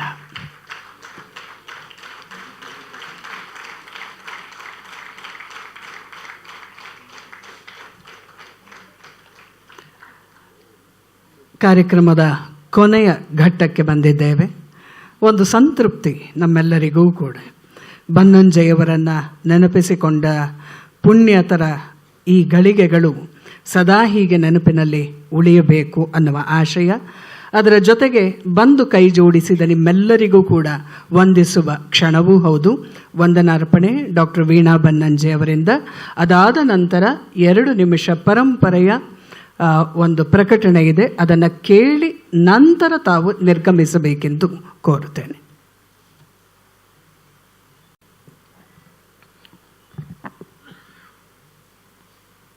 ಪೂಜ್ಯರಾದ ಶ್ರೀ ಎಚ್.ವಿ. ನಾಗರಾಜರಾವ್ ಅವರ ಪದತಲಗಳಲ್ಲಿ ನಮಸ್ಕರಿಸಿ ಆಶೀರ್ವಾದ ಬೇಡುತ್ತಾ, ನೆರೆದಿರುವ ವೇದಿಕೆಯ ಮೇಲಿನ ಗಣ್ಯರು ಮತ್ತು ಎಲ್ಲ ಪ್ರೇಕ್ಷಕರ ಪ್ರತಿಯೊಬ್ಬ ಹಿರಿಕಿರಿಯ ಪದತಲಕ್ಕೆ ಹಣೆ ಹಚ್ಚಿ ನಮಸ್ಕಾರ.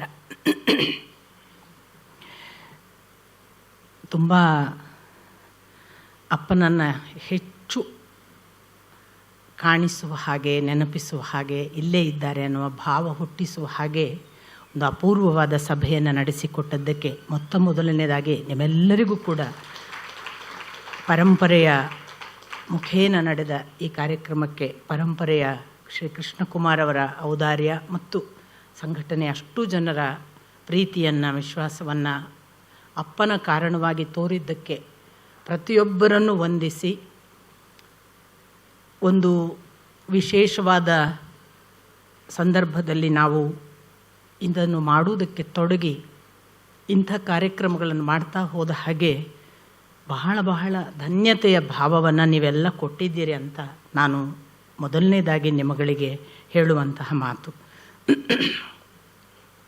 ಉಡುಪಿಯಿಂದ ಪ್ರಾರಂಭ ಮಾಡಿ ನಮ್ಮ ಯಾತ್ರೆ ಮಂಗಳೂರು, ಮೂಡುಬಿದ್ರೆ, ಸುಬ್ರಹ್ಮಣ್ಯ, ಪುತ್ತೂರು ಎಲ್ಲ ಮುಗಿಸಿಕೊಂಡು ರಾಯಚೂರು, ಗುಲ್ಬರ್ಗ, ಹುಬ್ಬಳ್ಳಿ, ಧಾರವಾಡ ಎಲ್ಲ ಆಗಿ ನಾವು ಇನ್ನೇನು ಇವತ್ತು ಮೈಸೂರು, ಚಿಕ್ಕಮಗಳೂರು, ಆನಂತರ ಜಮಖಂಡಿ, ಬಾಗಲಕೋಟೆ, ಅಲ್ಲಿಂದ ಅಮೇರಿಕಾದ 4 ಕಡೆಯಲ್ಲಿ ನ್ಯೂ ಜೆರ್ಸಿ, ಹ್ಯೂಸ್ಟನ್, ಫೀನಿಕ್ಸ್ ಮತ್ತು ಸ್ಯಾನ್ ಹ್ಯೂಸ್ಗಳಲ್ಲಿ ಅಪ್ಪನನ್ನು ಮತ್ತೆ ಅಲ್ಲಿಯ ವಿದ್ವಾಂಸರ ಜೊತೆಗೆ ನೆನೆದು ಕೊನೆಯಲ್ಲಿ ಆಗಸ್ಟ್ 1, 2, 3 ಸಮಾರೋಪ ಸಮಾರಂಭವನ್ನು KR ರೋಡಿನಲ್ಲಿರುವ ಗಾಯನ ಸಮಾಜದಲ್ಲಿ ಹಮ್ಮಿಕೊಂಡಿದ್ದೇವೆ. ಈಗಲೇ ನಿಮಗೆಲ್ಲರಿಗೂ ಕೂಡ ವೈಯಕ್ತಿಕವಾದ ಆಮಂತ್ರಣ. 3 ದಿನ ನಮ್ಮ ಜೊತೆಗೆ ಅಲ್ಲಿ ಬಂದು ಪಾಲ್ಗೊಳ್ಳಬೇಕು ಅಂತ ಕೂಡ ಪ್ರಾರ್ಥಿಸ್ತೇನೆ. ನಾನು ವಂದನಾರ್ಪಣೆ ಮಾಡುವುದಕ್ಕೆ ಯಾವ ಅರ್ಹತೆಗಳು ನನಗಿಲ್ಲ. ಗೋವಿಂದಾಚಾರ್ಯರ ಮಗಳು ಈ ಕಾರ್ಯಕ್ರಮ ಮಾಡಿದಾಳೆ ಅಂತ ನೀವೇನಾದರೂ ಭಾವಿಸಿದರೆ ಅದು ಕೂಡ ಅಲ್ಲ. ನಾನು ಅಪ್ಪ ಬದುಕಿದ್ದಾಗ ಹೇಳಿದವಳು, ನಾನು ಅಪ್ಪನ ದಿವಂಗತ ಮಗಳು ಅಂತ. ಹಾಗಾಗಿ ಈ ಕಾರ್ಯಕ್ರಮ ಮಗಳು ಮಾಡಲಿಲ್ಲ. ಮಗಳು ಮಾಡುವುದಕ್ಕೆ ಸಾಧ್ಯವೇ ಇಲ್ಲ. ಏನು ಯಾಕೆ ನಿಮಗೆ ಅರ್ಥ ಆಗುತ್ತೆ. ಇದು ಮಗಳು ಮಾಡಿದ ಕಾರ್ಯಕ್ರಮ ಅಲ್ಲ. ಇದರ ಹಿಂದೆ ಇನ್ನೇನೋ ಇದೆ ಅಂತ ತಿಳಿದರೆ ನಾನು ಕೂಡ ಅದರ ಶೋಧದಲ್ಲಿ ಇರುವವಳು. ಆ ದೃಷ್ಟಿಯಲ್ಲಿ ಬನ್ನಂಜೆ ಗೋವಿಂದಾಚಾರ್ಯ ಪ್ರತಿಷ್ಠಾನ ಹಮ್ಮಿಕೊಂಡ ಈ ಕಾರ್ಯಕ್ರಮದಲ್ಲಿ ಇವತ್ತು ಎಚ್ ವಿ ನಾಗರಾಜರವರು, ನೀವು ಅವರ ಮಾತಿನ ವೈಖರಿ, ಅದರ ಆಳ ವಿಸ್ತಾರದ ಜೊತೆಗೆ ಒಂದು ಭಾವಾತ್ಮಕವಾದ ಅಪ್ಪನ ಜೊತೆಗಿನ ಬೆಸೆತ ಕೂಡ ಕಾಣ್ತಿದ್ರಿ ಅಂತ ನಾನು ಭಾವಿಸ್ತೇನೆ. ಅದು ಎಷ್ಟು ಭಾವುಕವಾಗಿ ಅವರ ಅಪ್ಪನನ್ನು ನೆನೆಯುತ್ತಿದ್ರಲ್ಲ, ಅದು ಈಗ ಜ್ಯೋತಿ ಅಕ್ಕ ಅವರು ಹೇಳಿದರು, ಒಬ್ಬ ವಿದ್ವಾಂಸ ಇನ್ನೊಬ್ಬ ವಿದ್ವಾಂಸರನ್ನು ಮಾತ್ರ ಹೀಗೆ ನೋಡೋಕ್ಕೆ ಸಾಧ್ಯ ಅಂತ. ನಾನು ಈ ಸಂದರ್ಭದಲ್ಲಿ ನೆನಪಿಸಬೇಕಾದ ಮುಖ್ಯ ಮಾತು, ಬನ್ನಂಜೆ ಗೋವಿಂದಾಚಾರ್ಯ ಪ್ರತಿಷ್ಠಾನ ನಮ್ಮ ತಂದೆಯವರು ಬದುಕಿದ್ದಾಗ ಬನ್ನಂಜೆ ಪುರಸ್ಕಾರ ಅಂತ ವರ್ಷಕ್ಕೆ ಒಂದು ವಿಶೇಷ ವಿದ್ವಾಂಸರನ್ನು ಆಯ್ಕೆ ಮಾಡಿ ಆ ಪುರಸ್ಕಾರವನ್ನು ಕೊಡುವ ಪದ್ಧತಿಯನ್ನು ಆರಂಭ ಮಾಡಿತು. ಆಗ ನನ್ನ ಅಪ್ಪನ ಜೊತೆಗೆ ಮಲ್ಲೇಪುರಂ ಸರು ಕೂತ್ಕೊಂಡು ನಿರ್ಣಯ ಮಾಡಿದ್ದು ಆಯ್ಕೆ ಸಮಿತಿಯಲ್ಲಿ ಯಾರಿರಬೇಕು ಅಂತ.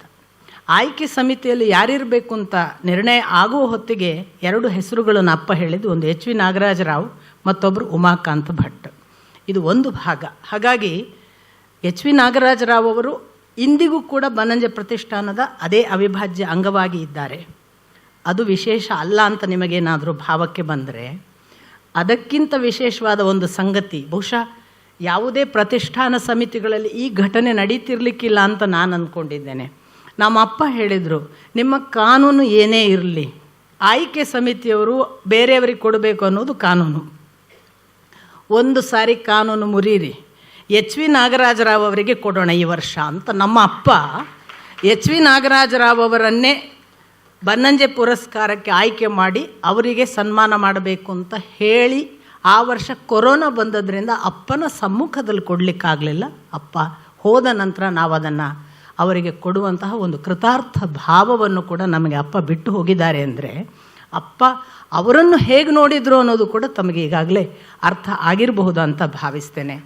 ಇಂಥ ನಾಗರಾಜರಾಯರು ನಮ್ಮ ಅಪ್ಪ ಕಾಲವಾದ ಸಂದರ್ಭದಲ್ಲಿ ಒಂದು ಮಾತು ಹೇಳಿದ್ದನ್ನು ನಾನು ಇಲ್ಲಿ ಮತ್ತೊಮ್ಮೆ ನೆನಪಿಸ್ಕೊಳ್ತೇನೆ. ಅವರು ಹೇಳಿದ ಮಾತು, ಬನ್ನಂಜೆಯವರು ಸತ್ತಿಲ್ಲ, ಅವರು ಸಾಯುವುದಕ್ಕೆ ಸಾಧ್ಯವಿಲ್ಲ. ಅವರು ಒಂದೊಮ್ಮೆ ಈಗ ಹೊರಟು ಇಂದ್ರಲೋಕ ಅಥವಾ ದೇವಲೋಕದಲ್ಲಿದ್ದರೆ ಗುರು ಬೃಹಸ್ಪತಿಗಳ ಜೊತೆಗೆ ಚರ್ಚಿಸುತ್ತಿರುತ್ತಾರೆ. ಅದಲ್ಲದೆ ಅವರೇನಾದರೂ ವೈಕುಂಠ ಸೇರಿದ್ದರೆ ಅಲ್ಲಿ ನಾರದರ ಜೊತೆಗೆ ಅವರ ವಾಕ್ ಯುದ್ಧವೋ ವಾಕ್ಚರ್ಯೆಯೋ ನಡೆಯುತ್ತಿರುತ್ತದೆ. ಅದನ್ನು ಮೀರಿ ಅವರೇನಾದರೂ ಬ್ರಹ್ಮಲೋಕದಲ್ಲಿ ಇದ್ದರೆ ಅವರು ಸಾಕ್ಷಾತ್ ಸರಸ್ವತಿಯ ಜೊತೆಗೆ ಚರ್ಚಿಸುತ್ತಿದ್ದಾರೆ, ಅವರು ಸತ್ತಿಲ್ಲ. ಇದನ್ನು ಅವತ್ತು ಅವರು ನನಗೆ ಮುಖತಃ ಫೋನ್ನಲ್ಲಿ ಹೇಳಿದರು ಮೊದಲು, ಆನಂತರ ಅವರೊಂದು ಸಭೆಯಲ್ಲಿ ಕೂಡ ಅದನ್ನು ಹೇಳಿದರು. ಈ ಮಾತು ಅವರು ಅಪ್ಪನನ್ನು ಇನ್ನೂ ಕೂಡ ಹೇಗೆ ಬದುಕಿ ಜೀವಂತವಾಗಿ ನೋಡ್ತಿದ್ದಾರೆ ಅನ್ನೋದು ಕೂಡ ಕಾಣ್ತದೆ. ಅದನ್ನೇ ಎಲ್ಲ ಭಾವಗಳನ್ನು ಇವತ್ತು ನಮಗೆ ಮತ್ತೊಮ್ಮೆ ಅಪ್ಪನನ್ನು ಮತ್ತೆ ಅವರಿಗೆ ಜೀವ ಬಂತು ಅಂತ ಕಾಣಿಸುವಷ್ಟು ಭಾವವನ್ನು ಹುಟ್ಟಿಸಿದ ಇಂಥದ್ದೊಂದು ಅಪೂರ್ವವಾದ ಅವರ ಈ ಒಂದು ಮಾತುಗಳಿಗಾಗಿ ನಾನು ಬಹಳ ಭಕ್ತಿಪೂರ್ವಕವಾಗಿ ಅವರನ್ನು ನಿಮ್ಮೆಲ್ಲರ ಪರವಾಗಿ ಮತ್ತು ಪರಂಪರೆಯ ಪರವಾಗಿ ವಂದಿಸ್ತೇನೆ. ಗಂಜಿಫ ರಘುಪತಿ ಭಟ್ಟರು ಅವರು ವಾಸ್ತವಿಕ ಕೇವಲ ಗಂಜಿಫ ರಘುಪತಿ ಭಟ್ಟರಾಗಿ ನಮ್ಮ ಕುಟುಂಬದ ಜೊತೆಗಿಲ್ಲ. ನಮಗೆ ಅವರು ಅದಕ್ಕಿಂತ ಮಿಗಿಲಾಗಿ ಅಣ್ಣನಾಗಿ ಇದ್ದಾರೆ. ಅಪ್ಪ ಕೊಟ್ಟ ಕೆಲವು ಬಂಧುಗಳು ರಕ್ತ ಬಂಧುಗಳಿಗಿಂತ ಮಿಗಿಲಾಗಿ ವಿರಕ್ತ ಬಂಧುಗಳಾಗಿ ಸೇರೋದಿದೆಯಲ್ಲ, ಅದಕ್ಕೊಂದು ಮಾದರಿ ನಮಗೆ ಗಂಜಿಫ ರಘುಪತಿ ಭಟ್ರು. ಯಾವ ಕಲಾವಿದ ಕೂಡ ಇವತ್ತಿನ ಕಾಲದಲ್ಲಿ ಒಂದು ಚಿತ್ರ ಬರಿಬೇಕಾದ್ರೆ ಮೊದಲು ರೇಟ್ ಮಾತಾಡ್ತಾರೆ. ಬಹುತೇಕ ಬಹಳ ಅಪರೂಪಕ್ಕೆ ಅದರ ಬಗ್ಗೆ ಮಾತೇ ಆಡದೆ ಚಿತ್ರ ಬರೆಯುವವರು ಇವತ್ತು ಸಿಗೋದು. ನಾವು ಅಪ್ಪನ ಕಾಲವಾದ ನಂತರ ಕೂಡ ಒಂದು ಚಿತ್ರ ಕೇಳಿದರೆ ಆಚಾರ್ಯಗ ಇಗೊಳ್ಳಿ, ಇದನ್ನು ತಗೊಳ್ಳಿ, ಇದನ್ನು ತಗೊಳ್ಳಿ ಅಂತ 10 ಚಾಯ್ಸ್ ಕೊಟ್ಟು ಇವತ್ತಿಗೂ ನಮ್ಮ ಜೊತೆಗಿದ್ದಾರೆ. ಇದು ಒಂದು ಭಾಗ. ಎರಡನೆಯದು, ಬಹುಶಃ ಅವರು ಇಲ್ಲಿ ಹೇಳಲಿಲ್ಲ, ಬೆಂಗಳೂರಿನಲ್ಲಿ ಹೇಳಿದರು. ಒಂದು ಅನಾರೋಗ್ಯ ಸಂದರ್ಭದಲ್ಲಿ ಅಪ್ಪ ಬಹಳ ಆತ್ಮೀಯವಾಗಿ ಅವರಿಗೆ ಹೇಳಿದ್ದು, ಇವರು ಭೀತರಾದ್ರಂತೆ ಅಪ್ಪನಿಗೆ ಅನಾರೋಗ್ಯ ಬಂದದ್ದನ್ನು ನೋಡಿ. ಆಗ ಅಪ್ಪ ಅವರಿಗೆ ಹೇಳಿದ ಮಾತು, ಗಂಜೀಫ್ರೆ ನೀವೇನು ಹೆದರೋದು ಬೇಡ, ನಾನು ಇಚ್ಛಾಮರಣಿ ಅಂತ. ಇದನ್ನು ಅಪ್ಪನ ಕೊನೆಯ ದಿನಗಳಲ್ಲಿ ನಾವು ಕಣ್ಣಾರೆ ಕಂಡವರು. ಅವರು ತಾನು ಹೋಗಬೇಕು ಅಂತ ತನ್ನ ಮಗ ಹೋದ 12ನೆಯ ದಿನಕ್ಕೆ ನಾವು ಯಾವುದನ್ನು ಮಂತ್ರಾಕ್ಷತೆ ಅಂತ ಪಿಂಡ ಪ್ರದಾನ ಆದ ಮೇಲೆ ಆ ಮಂತ್ರಾಕ್ಷತೆ ಆದ ಕ್ಷಣವನ್ನು ಆಯಿತು ಮಂತ್ರಾಕ್ಷತೆ ಅಂತ ಕೇಳಲಿಕ್ಕೆ ಇರಲಿಲ್ಲ ನನ್ನ ಅಪ್ಪ. ನಿರ್ಧರಿಸಿ ಹೋದ ಹಾಗೆ ಆ ಮಾತನ್ನು, ಗಂಜೀಫರ ಮಾತನ್ನು ನೆನಪಿಸುವ ಹಾಗೆ ನನಗೆ ಅವರ ಮರಣದ ಸಂದರ್ಭ ಕೂಡ ಆಗಿತ್ತು.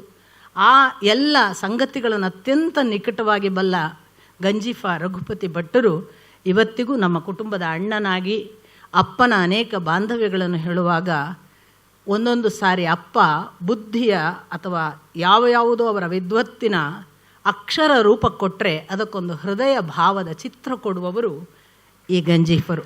ಹಾಗಾಗಿ ಅಪ್ಪ ಮತ್ತು ಪುಸ್ತಕ ಅಂತ ನೆನೆದರೆ ಗಂಜೀಫರನ್ನು ನೆನೆಯದೇ ಇದ್ದರೆ ಅದು ಅಪೂರ್ಣ. ಅಷ್ಟರ ಮಟ್ಟಿಗೆ ಅವರಿಬ್ಬರ ಯಮಳ. ಆ ದೃಷ್ಟಿಯಲ್ಲಿ ನಾನು ಅಣ್ಣ ರಘುಪತಿ ಭಟ್ಟರನ್ನು ಕೂಡ ತುಂಬ ಪ್ರೀತಿಯಿಂದ ವಂದಿಸ್ತೇನೆ. ಜಯಶ್ರೇಖ ನಾನು 6 ವರ್ಷ ಅಥವಾ ಅದಕ್ಕೂ ಪೂರ್ವದಲ್ಲಿ ನಮ್ಮ ಮನೆಗೆ ಬಂದ ತಾಯಿ. ಅಂದಿನಿಂದ ಇಂದಿನವರೆಗೂ ಕೂಡ ನಮ್ಮ ಕುಟುಂಬದ ಜೊತೆಗೆ ಹಾಗೇ ಇದ್ದಾರೆ. ಅಪ್ಪನ ಜೊತೆಗೆ ಅವರು ಗಂಟೆಗಟ್ಟಲೆ ಆ ಒಂದು ಅಪ್ಪ ಯಾವಾಗಲೂ ಮಂಚದ ಮೇಲೆ ಮಲ್ಕೊಂಡು ಅದರಲ್ಲೇ ಓದಿ, ಅದರಲ್ಲೇ ಎದ್ದು ಕೂತು, ಅದರಲ್ಲೇ ಬರೆಯುವ ಒಂದು ಮಂಚವೇ ಅವರ ಇಡೀ ಬದುಕಿನ ಮುಖ್ಯವಾದ ಜಾಗ. ನನಗೊಬ್ಬರು ಕೇಳಿದರು, ನಿಮ್ಮ ಅಪ್ಪ ಬರೀಲಿಕ್ಕೆ ಯಾವ ಟೇಬಲ್ ಯೂಸ್ ಮಾಡ್ತಿದ್ರು, ಹೇಗೆ, ಯಾವ ಕುರ್ಚಿ ಅಂತ. ನಾನು ಹೇಳಿದವರೆಲ್ಲ ಮಂಚದಲ್ಲಿ ಅಂತ. ಆವಾಗ ಮಂಚ ಯಾಕೆ ಅಂತ ಕೇಳಿದರು. ನಾನು ಅವ್ರಿಗೆ ಉತ್ತರ ಕೊಟ್ಟೆ, ಒಬ್ಬ ಸಂಸಾರಿ ಮಂಚವನ್ನು ಯಾವುದಕ್ಕೆ ಬಳಸಬೇಕು ಅಂತ ನಾನು ನೋಡಿದ್ದು ಅಪ್ಪನಲ್ಲಿ ಅಂತ. ಹಾಗೆ ಗಂಟೆಗಟ್ಟಲೆ ಜಯಶಕ್ಕನಂತವರು ಮಂಚದಲ್ಲೇ ಕೂತ್ಕೊಳ್ಳೋದು ಅಪ್ಪನ ಕಾಲ್ಬುಡದಲ್ಲಿ. ಎಷ್ಟು ಅದು ರಾತ್ರಿ 12ರವರೆಗೆ ಮಾತುಕತೆ ಆದರೆ ನಾವೆಲ್ಲ ಸಾಕ್ಷಿಗಳು. ಈ ಥರ ಯಾವ ವಿದ್ವಾಂಸ ಬಂದರೆ ಅಪ್ಪನ ಕೋಣೆಯ ಮಂಚ ನಮ್ಮ ಬದುಕಿಗೆ ಅದು ಅನೇಕ ವಿದ್ವಾಂಸರನ್ನು ಕೊಟ್ಟ, ಅನೇಕ ಬಂಧುಗಳನ್ನು ಕೊಟ್ಟ. ಏಕಕಾಲದಲ್ಲಿ ಅಪ್ಪನ ಅನೇಕ ಸಾಹಿತ್ಯದ ಬೇರೆ ಬೇರೆ ಯೋಚನಾ ಕ್ರಮಗಳನ್ನು ಹೇಗೆ ಯೋಚಿಸ್ತಿದ್ದಾರಲ್ಲ ಅವರು ಅನ್ನೋದನ್ನು ಕಣ್ಣಿಗೆ ಕಾಣಿಸಿದ ಒಂದು ಸ್ಥಳ. ಆ ರೀತಿಯಲ್ಲಿ ಒಬ್ಬ ವ್ಯಕ್ತಿಯ ಮಂಚ ದುರುಪಯೋಗವಾಗದೆ ಎಂತೆಂಥ ಬಂಧುಗಳು ಹುಟ್ಟಬಹುದು ಅನ್ನೋದಕ್ಕೆ ಗೀತಾ ಕುಲಕರ್ಣಿ, ಜಯಶ್ರಕ್ಕ ಇವರೆಲ್ಲ ಸಾಕ್ಷಿ.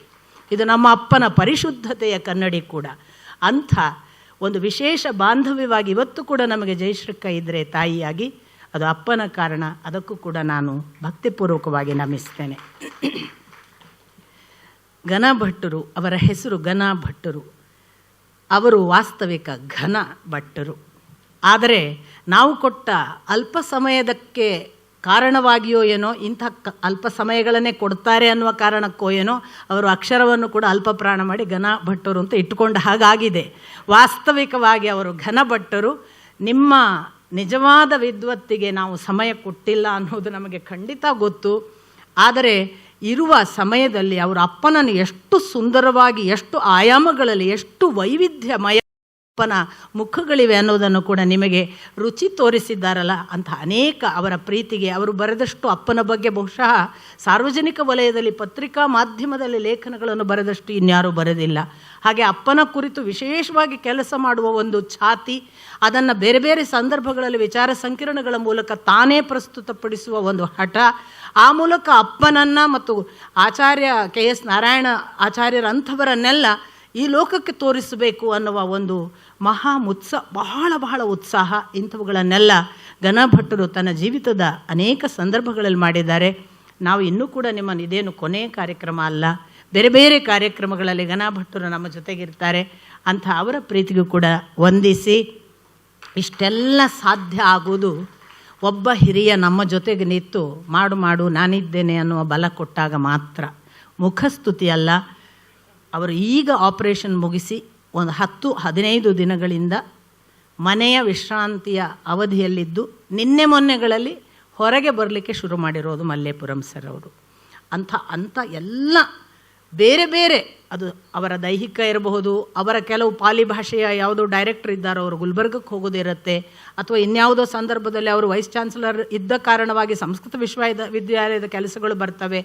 ಬೇರೆ ಬೇರೆ ಜನ ಅವರನ್ನು ಬೇರೆ ಬೇರೆ ಥರದಲ್ಲಿ ಕರೆದಾಗಲೂ ಕೂಡ ಈ ಬನ್ನಂಜೆ ಗೋವಿಂದಾಚಾರ್ಯ ಪ್ರತಿಷ್ಠಾನದ ಕೆಲಸಗಳನ್ನೇ ತನ್ನ ಪ್ರಮುಖ ಆದ್ಯ ಕೆಲಸ ಅಂತ ಭಾವಿಸ್ತಾ ನಮ್ಮ ಜೊತೆಗೆ ನಿರಂತರವಾಗಿ, ನಾವು ಎಷ್ಟೋ ಸಾರಿ ನಮ್ಮ ಕನಸುಗಳು ಪುಟ್ಟ ಶೈಶವಾವಸ್ಥೆಯದ್ದು ಇರ್ತವೆ, ಆದರೆ ಅದು ಯಾವುದನ್ನು ಕೂಡ ಇದನ್ನು ಮಾಡಬೇಡಿ ಅಂತ ಹೇಳಿದೆ, ಮಾಡಿ ನಾನಿದ್ದೇನೆ ಅಂತ ಹೇಳಿ ನಮ್ಮನ್ನು ನಡೆಸ್ತಾ ಇರುವ ಶ್ರೀ ಮಲ್ಲೇಪುರಂ ಜಿ ವೆಂಕಟೇಶ್ ಅವರನ್ನು ನಾನು ನಿಜಕ್ಕೂ ಅವರ ಈ ಎಲ್ಲ, ಅಂದರೆ ಅವರ ಈ ಸಂಯಮ, ಈ ತಾಳ್ಮೆ, ಇದರ ಜೊತೆಗೆ ಅವರು ತಾನು ಏಗ್ತಾ ಅದನ್ನು ತನ್ನ ಯಾವುದೇ ದುಃಖದ ಭಾಗವಾಗದೆ, ಇನ್ನೂ ಕೂಡ ಧ್ವನಿ ಕೂಡ ಎಷ್ಟು ಕಷ್ಟ ಆಗ್ತಿತ್ತು ಅವರಿಗೆ, ಯಾವುದನ್ನು ಅವರು ಪರಿಭಾವಿಸದೆ ಆಚಾರ ಕೆಲಸ ಮಾಡ್ತೇನೆ ಅಂತ ಬರ್ತಾರಲ್ಲ, ಅವರ ಆ ಒಂದು ಶ್ರದ್ಧೆಗೆ ಕೂಡ ನಮಸ್ಕರಿಸಿ, ನೀವು ಇಷ್ಟು ಹೊತ್ತು ವಾಸ್ತವಿಕ ನನಗೆ ಸಂಬಂಧಪಟ್ಟವರು, ಆಚಾರ್ಯರಿಗೆ ಸಂಬಂಧಪಟ್ಟವರು, ಇಲ್ಲಿಯವರಿಗೆ ಸಂಬಂಧಪಟ್ಟವರು, ಪರಂಪರೆಯವರಿಗೆ ಸಂಬಂಧಪಟ್ಟವರು ಅಂತ ಕೇಳಿದರೆ ಅಪ್ಪನಿಗೆ ಸಂಬಂಧಪಟ್ಟವರು ಅಂತ ಹೇಳುವ ಹೆಚ್ಚು ಜನ ಇದ್ದರೆ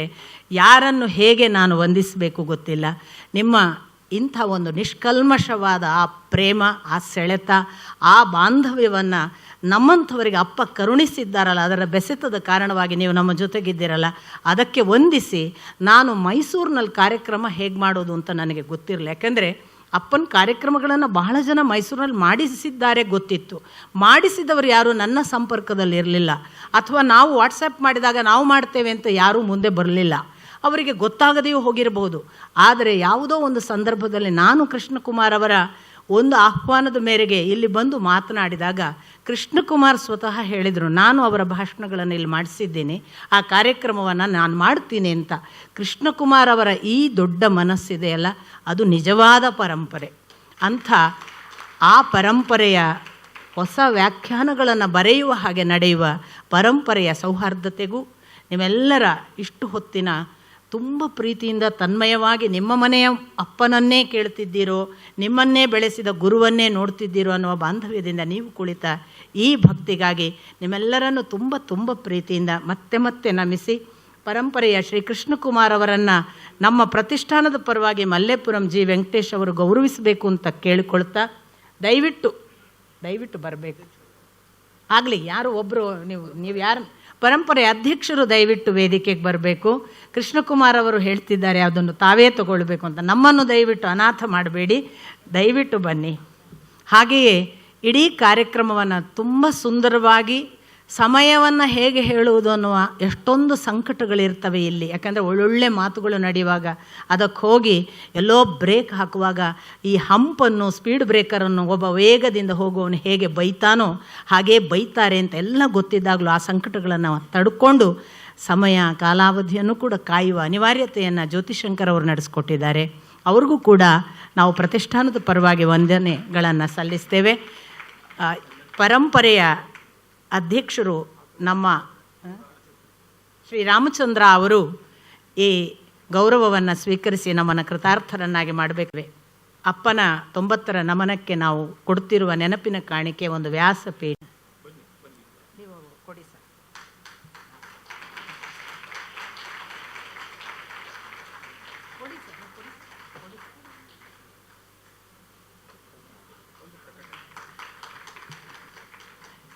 ಮತ್ತೊಮ್ಮೆ ಎಲ್ಲರಿಗೂ ತುಂಬ ಹೃದಯದ ಧನ್ಯವಾದಗಳು.